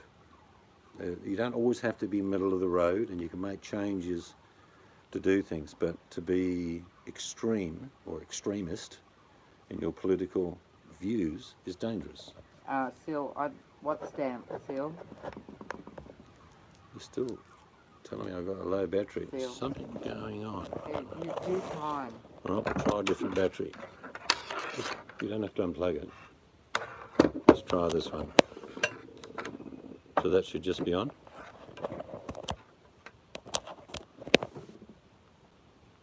I don't know. Hang on, I'll go and plug here. Your phone's not making a noise. No. You could be losing us shortly. G'day, Aussie Shooter. How are you, mate? That's what I wanted to tell you. I said it at the start of this video. There's a chap that does cooking videos and he does reviews of fast foods. He's a funny little chap. Yeah, it's quite funny. And here's the channel name. It's just the number 2 and the word Aussie. That's Aussie coming into the room just reminded me. So do you want to type that in? It's just 2 and a capital A, Aussie. He does, like I Is say, a there lot a of... space? No, Capital A. U-S-S-I-E. But yeah, Seal. Sorry. Oh, means. Oh, okay. so Seal. go and check that guy's channel out. He's another Aussie. He does a bit of cooking, does a lot of eating.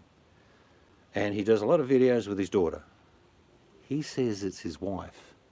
I reckon it's his daughter. There's his Aussie, wife. come clean. What percentage did your phone say when that I came up? didn't even look at it. I think I'll just be going off the air shortly. You're gonna have to a look if it's green, if mine's working. All right, ladies and gentlemen, you may lose me for a second again because I've got to go and check. Stand by. On my back. Says I'm live.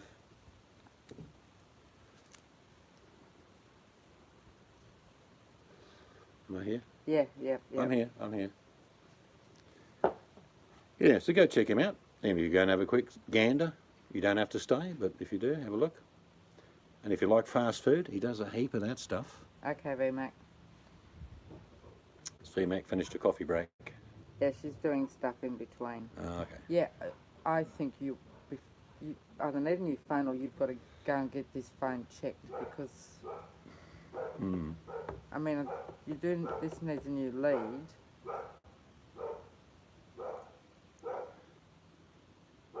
Yes, Aussie shooter with the pretty blue eyes. Pretty boy. You don't want to get that name. You don't want that name. You'd never had that name, did you, Aussie? Tell me you didn't have Pretty Boy as a name. Could have been quite dangerous. So, Seal, the cemetery you went to was your local one. Seal went to the cemetery, I think I read back before. Cemeteries are interesting. I love walking around old cemeteries, look at the old graves, or if it, like from the 1800s, 1700s.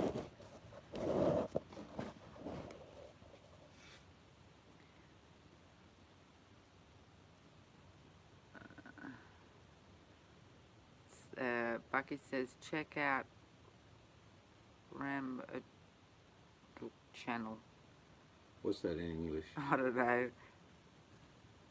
RAMDAROOK channel. It's all home videos of Australia in the 70s. Oh, that'd be cool, Bucky. Do you want to look at the screen when you're doing that? Oh, sorry, the writing goes so quick.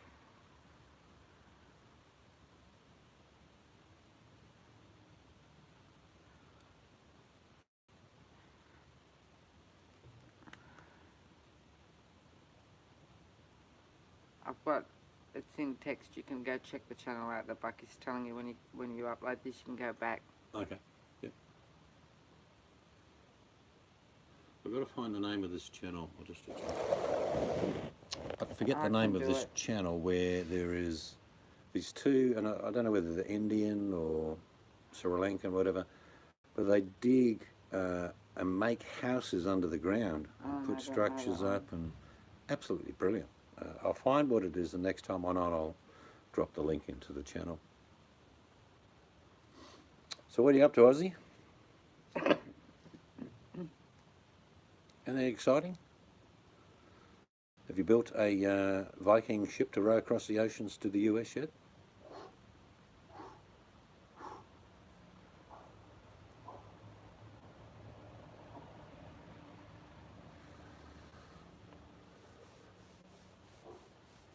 Certainly getting a bit cool. It's still 60 degrees, but it feels cool.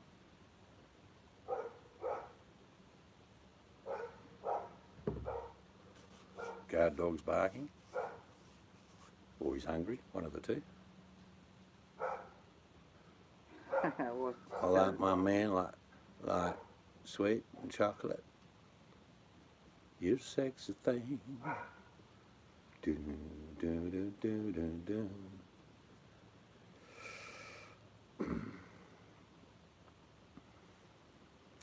But life's good. While you've got it, I'm back. Daughter called. Sids, where's my cooking video? Just remembered. Where's my damn cooking video? Which one? You went and watched it? I watched one, but she was going to do a few. Could be wrong, I'm not sure. Mrs. Siege, you feeling okay today? Yes, thank you. She's had a cold. Yeah, it's there's something going around here, I think. Like, because we haven't been sick in years. I can't remember. And then I was sick 3 days in England when we were there, and then we came back and the daughter and grandson was sick. So I don't know if we caught it off them, but just like sore ears and throat, but no, heaps better. Yeah, sort of cold. And you haven't lost your appetite, so you haven't got I never lose my appetite. Doesn't matter how sick I am. No. I could still eat, or I just want soup. A couple of weeks ago I had a fever and never felt like eating, but that's pretty common when you've got a fever. You just need fluids in you.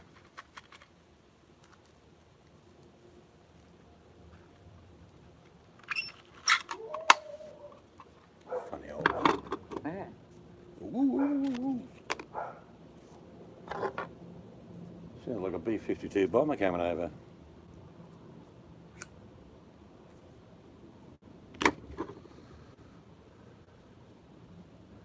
That's time of the year for you, and it's spring, all that pollen.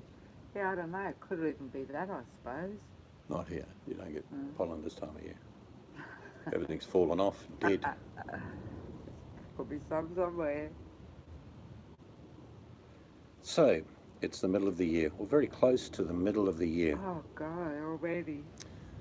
Where are you planning to go other than where you live? Is anyone planning a trip, a holiday, boat cruise, rob a bank? I don't know. Are you planning anything different than what you do from day to day? Is there something that you got planned?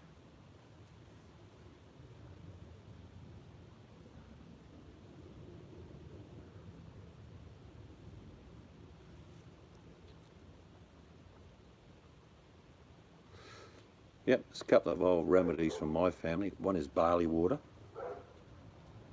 and another one is really strong tea made and let go cold, just black tea with honey in there, and just sip it, and a bit of lemon, but just sip it during the day. And the honey and I think the tea has something to do with it too, but that just tends to keep the throat at least not so dry. Or hot rum, yeah, that's another old one. Going on a girls' trip with my daughter. That could be expensive, Sids. I'll try that also because I love cinnamon and honey. Western Massachusetts, not looking forward to it. Is it going to the dentist, seal hater? I don't fear a dentist, I just fear the price you've got to pay for the buggers. There's only one thing in our country that's not free, is dentistry. Well, that's not true.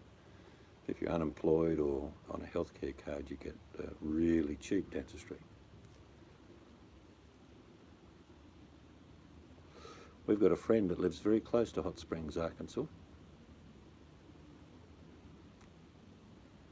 Western Canada. I think Western Canada is fairly rugged, but lots of Canada is fairly rugged.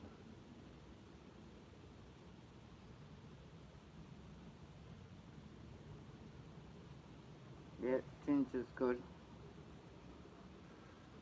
Look, I mean, we do seriously eat a lot of onions and garlic in particular, and a bit of ginger and lots of chilli. Well, I do. And I think that is one of nature's natural gifts, particularly garlic and onions. Excuse me, just blew my nose. She Sorry. just let a sloppy one go. Sorry. If you slow it down, it'll sound like this. Sorry. Oh, you shouldn't want to hear that. There's a video in that alone.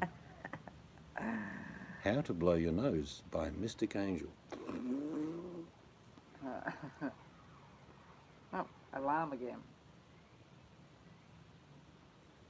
There's a lot of whistling going on, followed by alarms.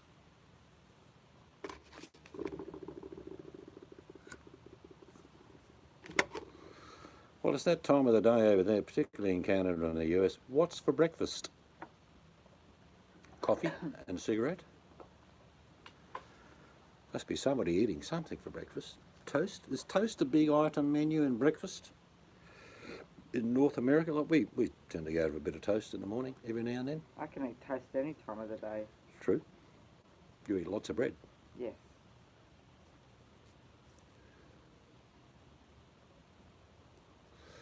Bagel, I think you said that before too, Jenny.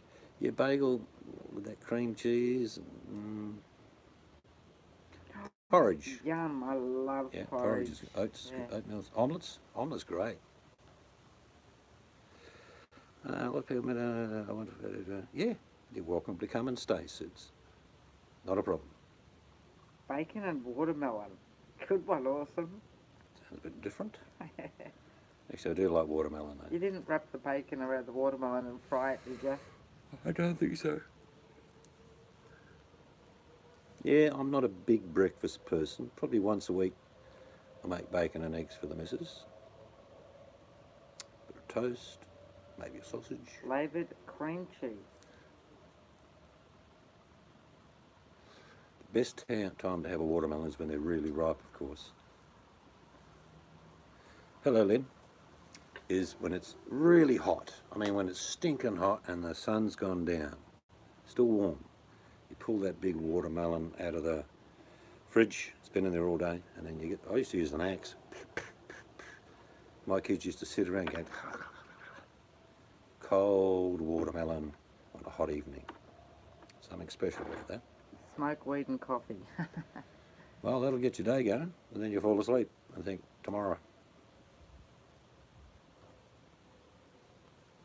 Yeah, combos like that are good. Awesome. The difference Yeah. in foods Texture. sometimes just work.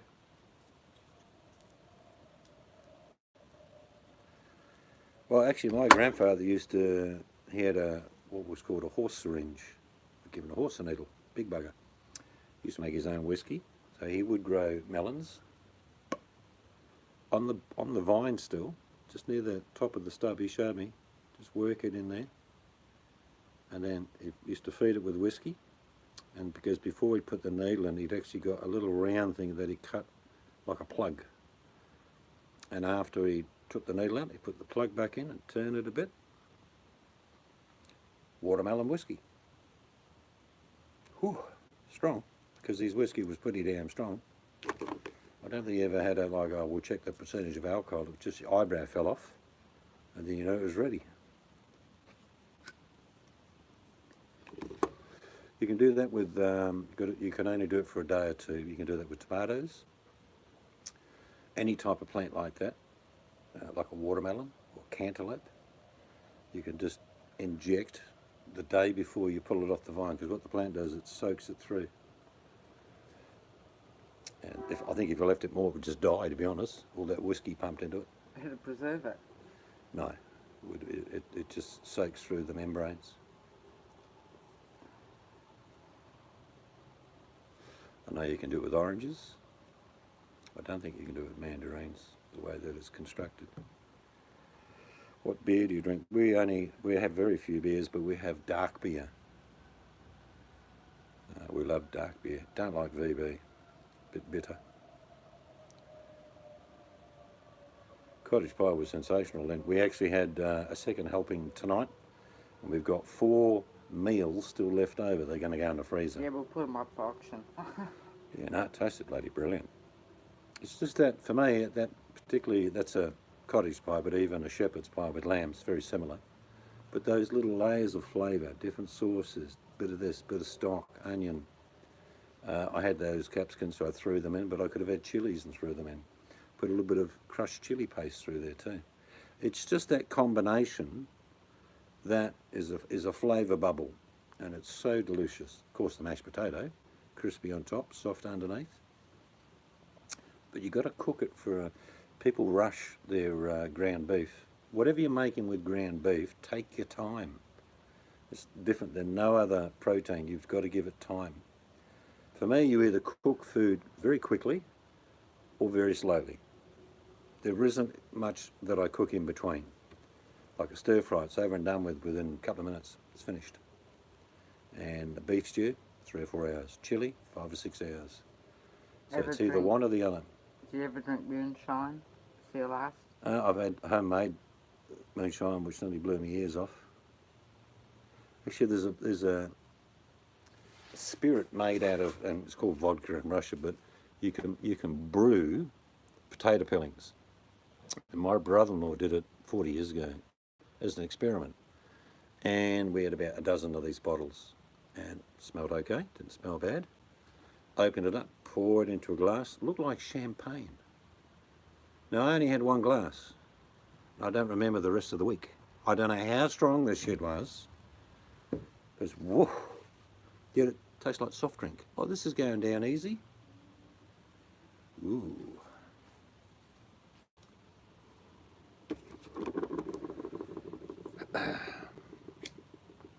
Who here, and I'm sure there's a few of you, who here has made their own butter?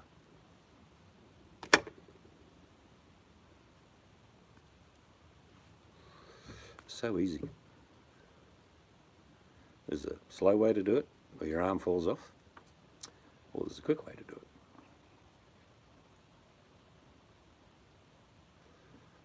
Just a whole heap of cream, put it in a mixer. It's the easiest way with those little batten twist things. And it takes about 3 to 4 minutes, and you end up with a big bulbous amount of butter, which I put into a little stainless steel bowl. Then I pour really cold water in there and I squeeze it, keep squeezing it. It's like a ball by now, of course. Squeeze it, tip out that water. Otherwise, I do it 2 or 3 times until the water stays clear, because that gets rid of all of the whey. But in the bowl, you have buttermilk. Double bonus. You've made butter. Yeah, ice creams. There's not much to ice cream. Very dangerous. Making your own ice cream. Yeah, a lot of people like cold tea on a hot day. I don't like cold tea. Yeah, iced tea is not that popular in Australia. We Yeah, have iced you'd tea, you'd know one that we do get here called Lipton's, the big bottles of iced tea in the supermarkets. But I actually don't mind having a hot cup of tea on a hot day. It doesn't bother me.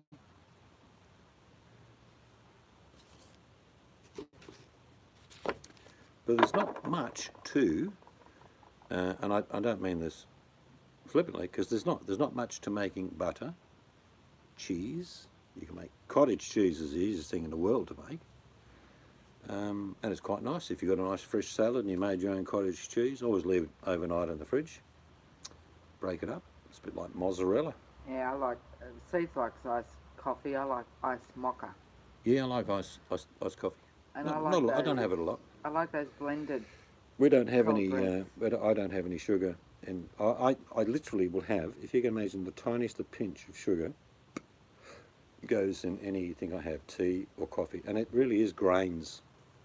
I could probably, and I have often. You'll come out and say, "Oh, I didn't put any sugar in." I go, "Okay." Sugar's nasty, really. If you can avoid it, salt's not that good for you, and I don't mean that. Don't have sugar and don't have salt. But we've got family friends that have 4 teaspoons of sugar in a coffee. You stand the bloody spoon up in there.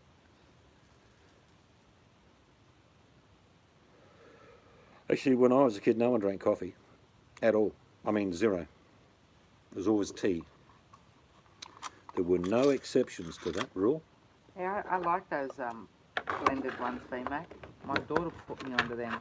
They call them frappies, frappes or something here.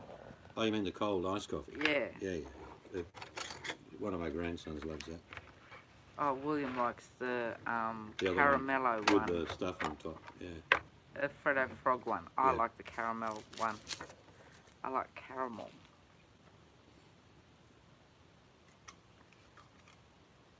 Yeah, we drink coffee. 5 kids, 8 grandkids, another one on the way. Number 9. Number 9.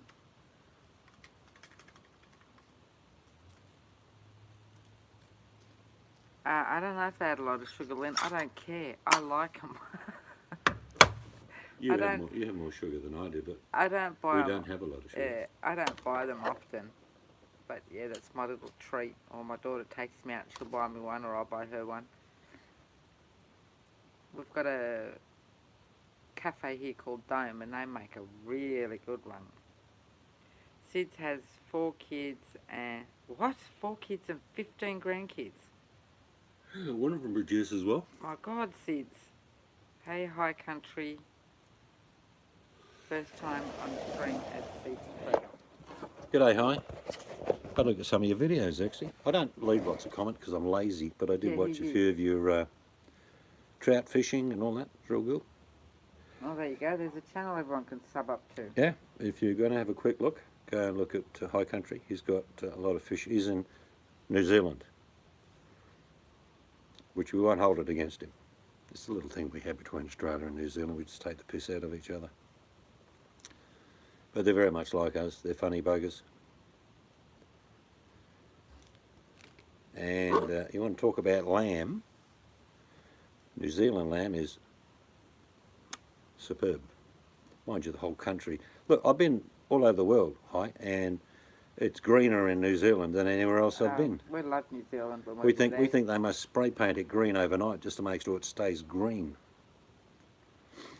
I do like the South Island better than the North, but I do like the mountain country.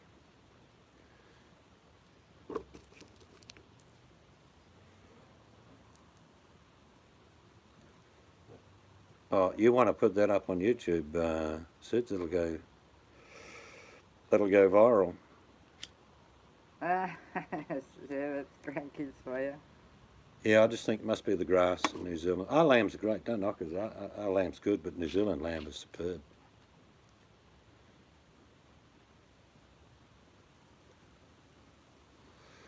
Yep, go and sub to High Country. So you can make millions of dollars.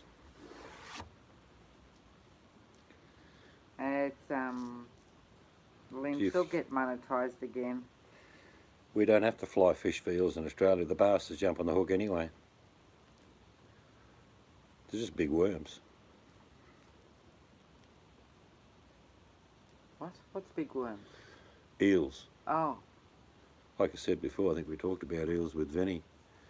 I've seen them fly across the paddock in the wet season, go from one creek to another. They used to down the back of Mum's property. Yeah, Mum used to. You'd think it was a snake, but it's an eel. Mum used to go down the back, catch the eels, bring it up, chop it up into pieces of still moving, cook it.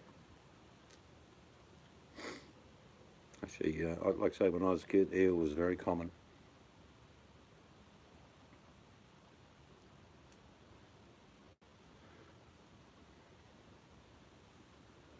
What's the largest island in Australia? Australia. We're just one big bloody island. Awesome. We're a little bit that fell off down the bottom called Tasmania, but we actually keep pushing it further south.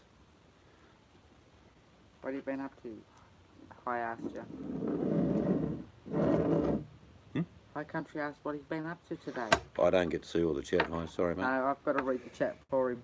We didn't do too much today. Went down and checked on some fencing that we're going to get done in the front yard. I stopped and just knocked on I literally just knocked on a stranger's door and said, mate, I'm really impressed with the fence. Can you tell me about it? And he said, yeah, this, that and the other. And he's going to get back to me with the guy that actually supplied, because I want to have a little sliding gate as well. So yeah, I'm quite, hello, you don't know me, where'd you get your fence from? But I took some photos, very simple, very pretty, and probably all up about 4 or 5 grand, which is not too bad because we've got a fairly big front yard.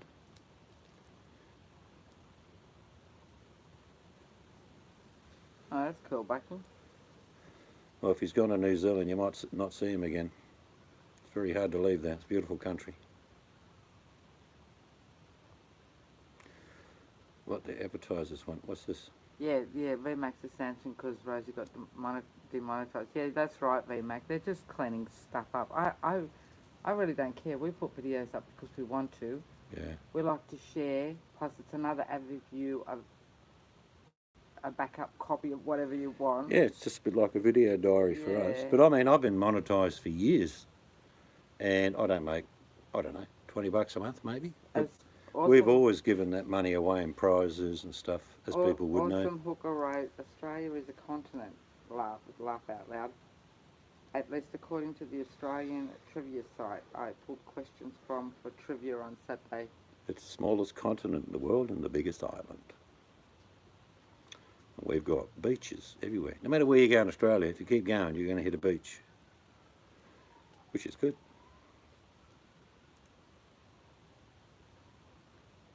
Yeah, it'll take probably 12 months before it's finished our extension.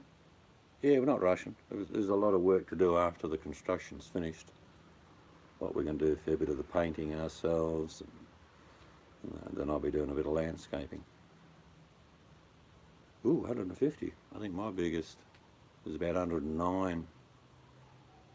But I mean, if I was in it for the money, I'd be doing different material. I just like mixing with like-minded people. Bingo tonight. What time is bingo on? Awesome. And do you call out more than 5 numbers?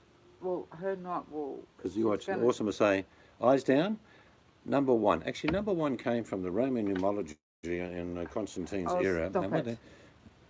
35 minutes if later, Awesome does it at number night, 7. will be our day. Just taking a piss out of Awesome. All right, so what time are you, because we're 12 hours ahead of you, what time do you play bingo?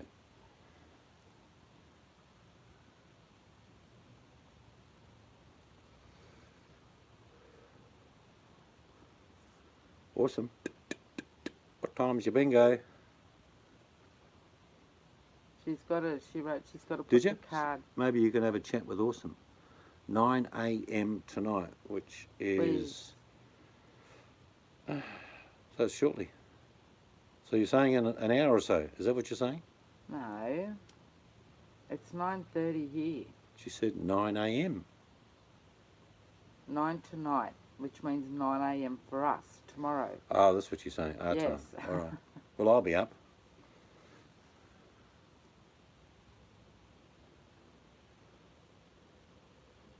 I did see a little bit of one of the streams from the 2 monkeys. And I don't know about you, but I've seen the man in the van say things like, there's a guy out there in the car park. He's drunk and he's smoking.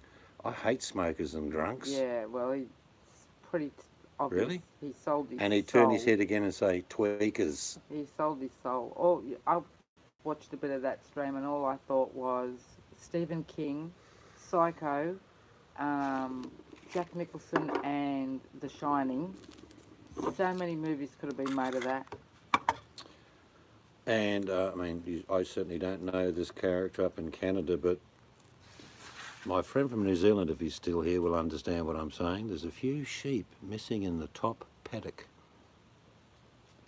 You're right, Lynn. It was... Yeah, we don't watch that sort of thing often, but what I did see was pretty disgusting. Unless here's another one that's just putting an act on. So where is he, VMAC, then? He's saying he's Toronto, but he's not. Yeah, that's right, Awesome. What's that? I cleared it up with Seeds. What? About it being 9 p.m. Awesome. Yeah, we got that. Yeah, we got 9 tomorrow morning. Yep, all organised.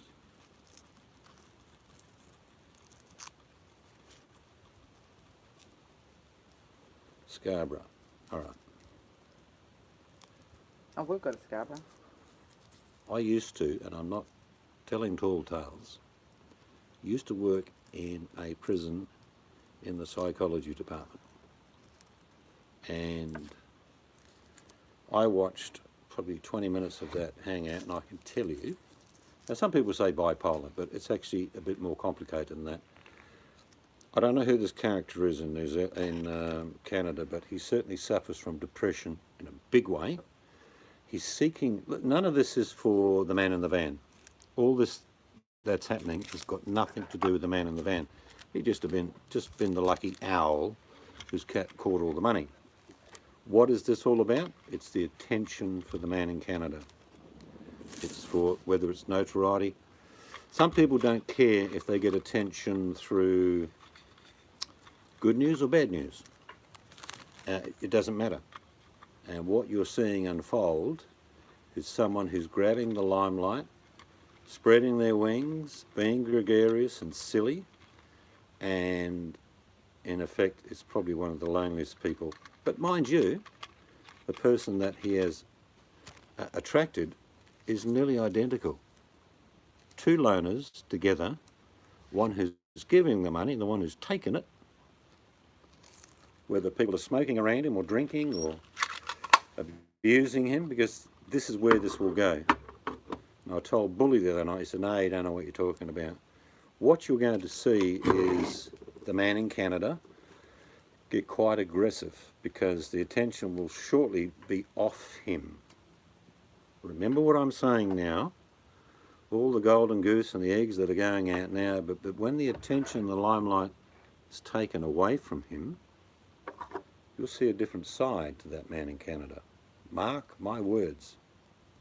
I've seen it before, and it's following a classical pattern. And I think if that man in the van was smart, he'd get the hell out of there as fast as he can. Yeah. A little bit I saw Amanda May was warning him. Awesome, I just had a thought.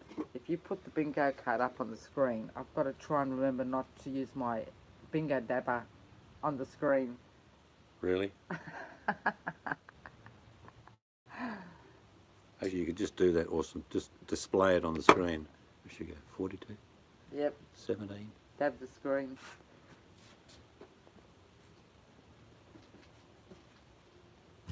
But I think the lifespan or the career of the man in the van is imminently in the demise. Because money's never been his problem. It's people compute. I don't care if someone gave him $1 million. It wouldn't solve his behaviour. It's got nothing to do with money. It's behaviour. It's the, what would you say? What's a good word to sum up? It's the entitlement, I suppose, is one word that would do. He is bordering on being admitted to a hospital for many different ailments. I mean, I'm sitting here smoking. That's not good for me. But his lifestyle is sedentary. His lifestyle is consumption. And I don't know whether you've noticed, any time he gets a meal, it's about a meal to fill 5 people. And he'll say, this looks a bit small. It's not what he's eating that's the problem, it's the quantity. He's obsessive. And you can only do that for so long. Now, I started watching him probably 2014, and he's big then, but he's morbidly obese now. It's bordering on something terrible going to happen.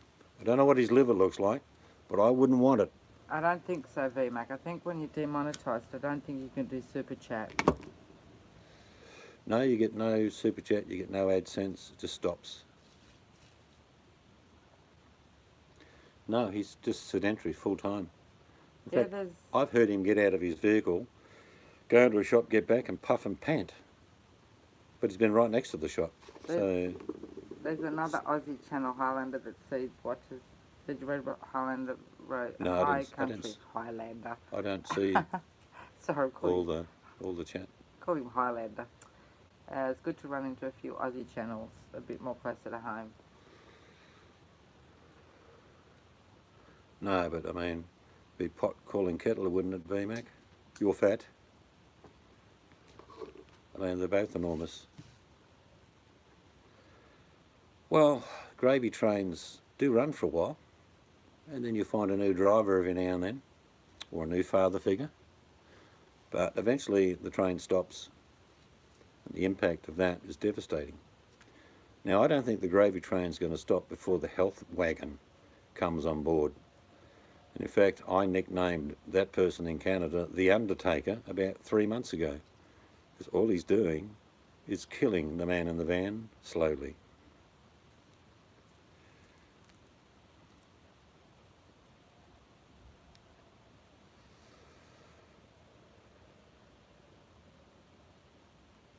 Oh, the meals are just enormous. I'm not as active as I used to be, so I've certainly reduced my meal sizes. He doesn't look 37. If I didn't know anything about him and someone put that picture in front of me, I would say 55, 57. He's got a head like a fucking watermelon. Where did that come from?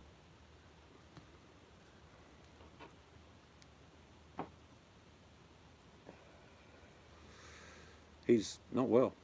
There's no question about that. I mean, I'll fall off the perch before he does, but I'm old. But he may beat me because he's just eating himself to death.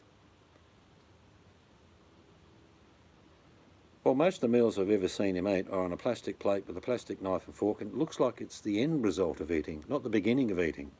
Looks like something that a scientist has pulled out of the septic and say, what's that? It's awful looking food. myfreebingocards.com. All right, ladies and gentlemen, you've got Awesome Hooker with bingo, 9 p.m. Eastern Standard Time in the US. And magnificent prizes. I think there's a trip to Europe as one of the smaller prizes. I think there's a few diamond rings going away, third or fourth prize. At your cost, of course. There's cash, unbelievable amount of cash being given away.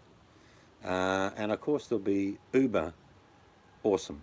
In other words, it'll be like, you're hungry during the bingo game, you just use Awesome's credit card, which will be on the screen, just going across like a ticker tape parade. You want Uber Eats, boom. Pizza, boom.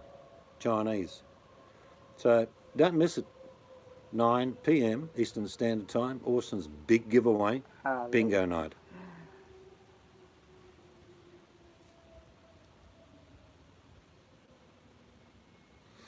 We used to go to bingo every now and then. Good night out. Love bingo. Some old folk and a bit of a laugh. Of course, if you're new to bingo, be careful here. If you're new to bingo and go to a bingo hall, they'll look at you like this. And if you dare so much as win a line prize... Oh, or sit in their seat, hey? You better go and check your car tyres, is all I'm saying. Yep, Awesome's doing bingo, hi. So, what's the time difference between us and New Zealand?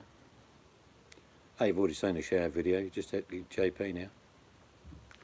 Yes, JP's strip. I think when we met JP, he's a good 6'2". He's a big lad. Yeah, tall, yep. Bit shorter than me, but he's still a big lad. It's 1:40 a.m. in New Zealand. It is, what time is it here? It is 9:40 here. Yep, that's about right. Too tired to work the maths out. So if it's 9, 10... 4 hours. I'll do it for you. Okay, so tomorrow morning for high, 4 and 9. I've got a, unfortunately, I've got a photogenic memory, and I do remember you making comments in regards to where some of those trout videos were taken near Canterbury. I didn't know there was a lot of rivers around there, to be honest with you, but obviously there is. My question is, did they get affected with the earthquake? Just curious. If you fished there on and off over the years, maybe something changed, a fissure opened up within the lake, or anything happened like that? I have to go in these all need charging. 8:40 a.m. for SIDS. Just imagine all the grandkids around at one time. The fridge and the pantry would be cleaned out. No, nothing changed. Oh, that's good. New Zealand's been shaken a lot over the last 15 to 20 years. It's unbelievable. Even we've had a few mini earthquakes in my state of Western Australia, which is unusual. Yeah, trout's okay. It's not my favourite food. I like ocean fish, but trout's okay. Mate of mine had a good smoker. We'd smoke all types of fish.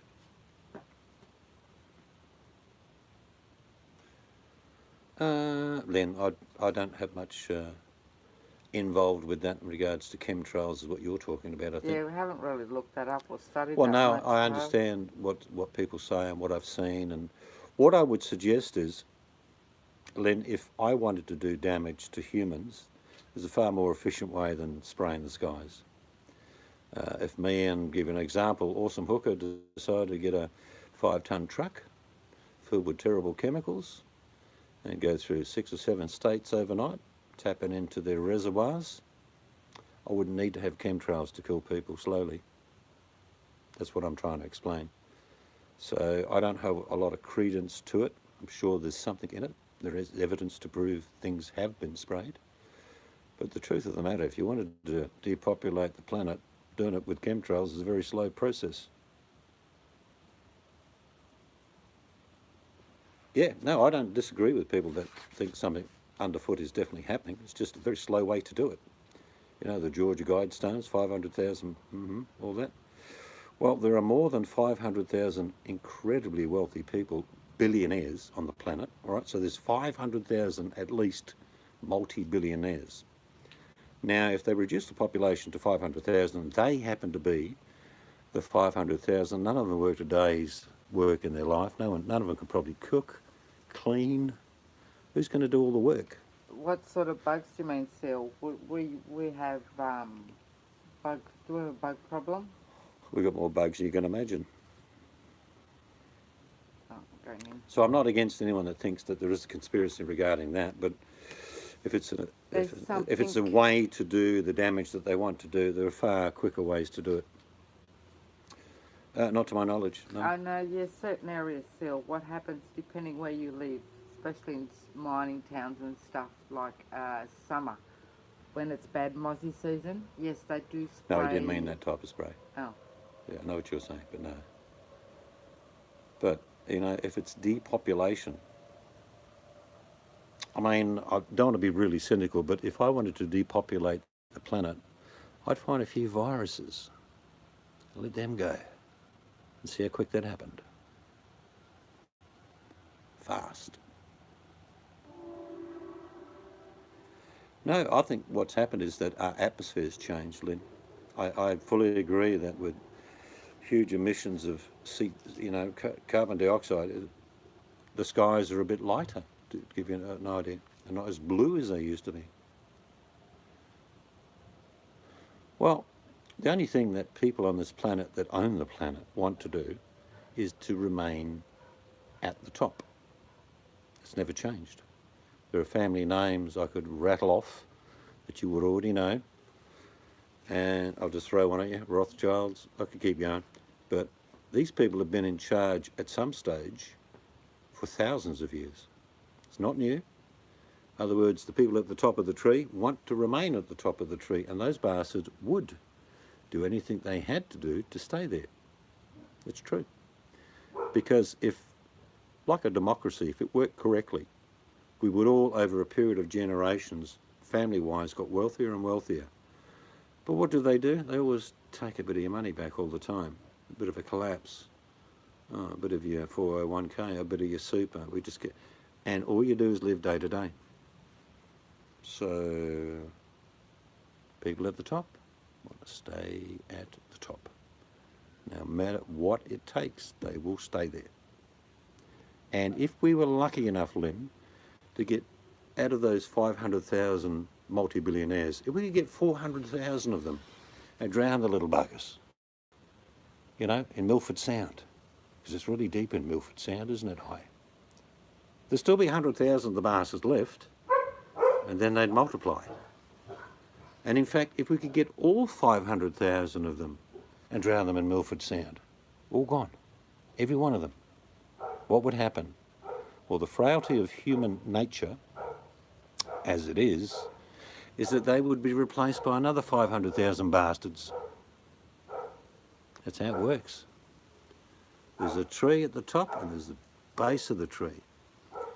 And those at the top don't want to give up their spot, but if they all got eliminated, there'd be little buggers crawling to the top, ruling the planet again.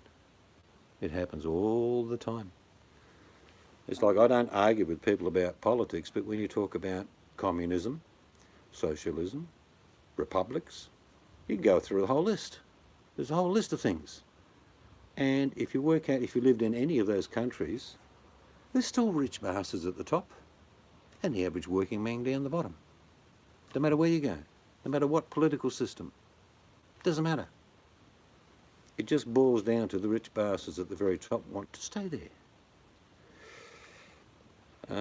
Seal Hader is an Anke. I mean, anarchist.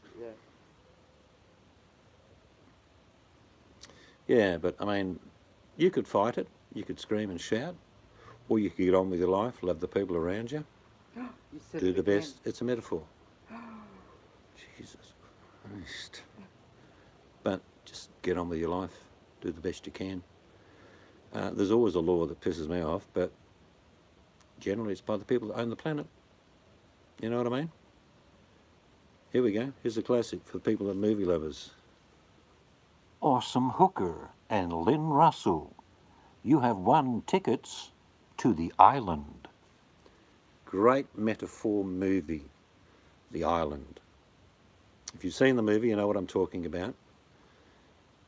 Rich people at the top, little clones down the bottom, just simply organ donors. Oh, this little one's going in. Put these focus charges in. It's a famous movie. Do you remember this movie? I want you to get mad. I want you to get real mad. I want you to open the window, reach outside and scream to the world, you're not going to take it anymore.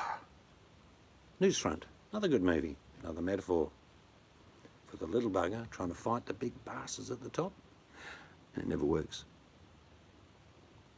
Do you know what I mean? Enjoy your life. Look at the strange colours in the sky, the smells in the air, different textures in food. What's that? Doesn't sound right. Try and grow a lot of your own food if you can. Cook at home. Don't eat that takeaway crap. It's terrible.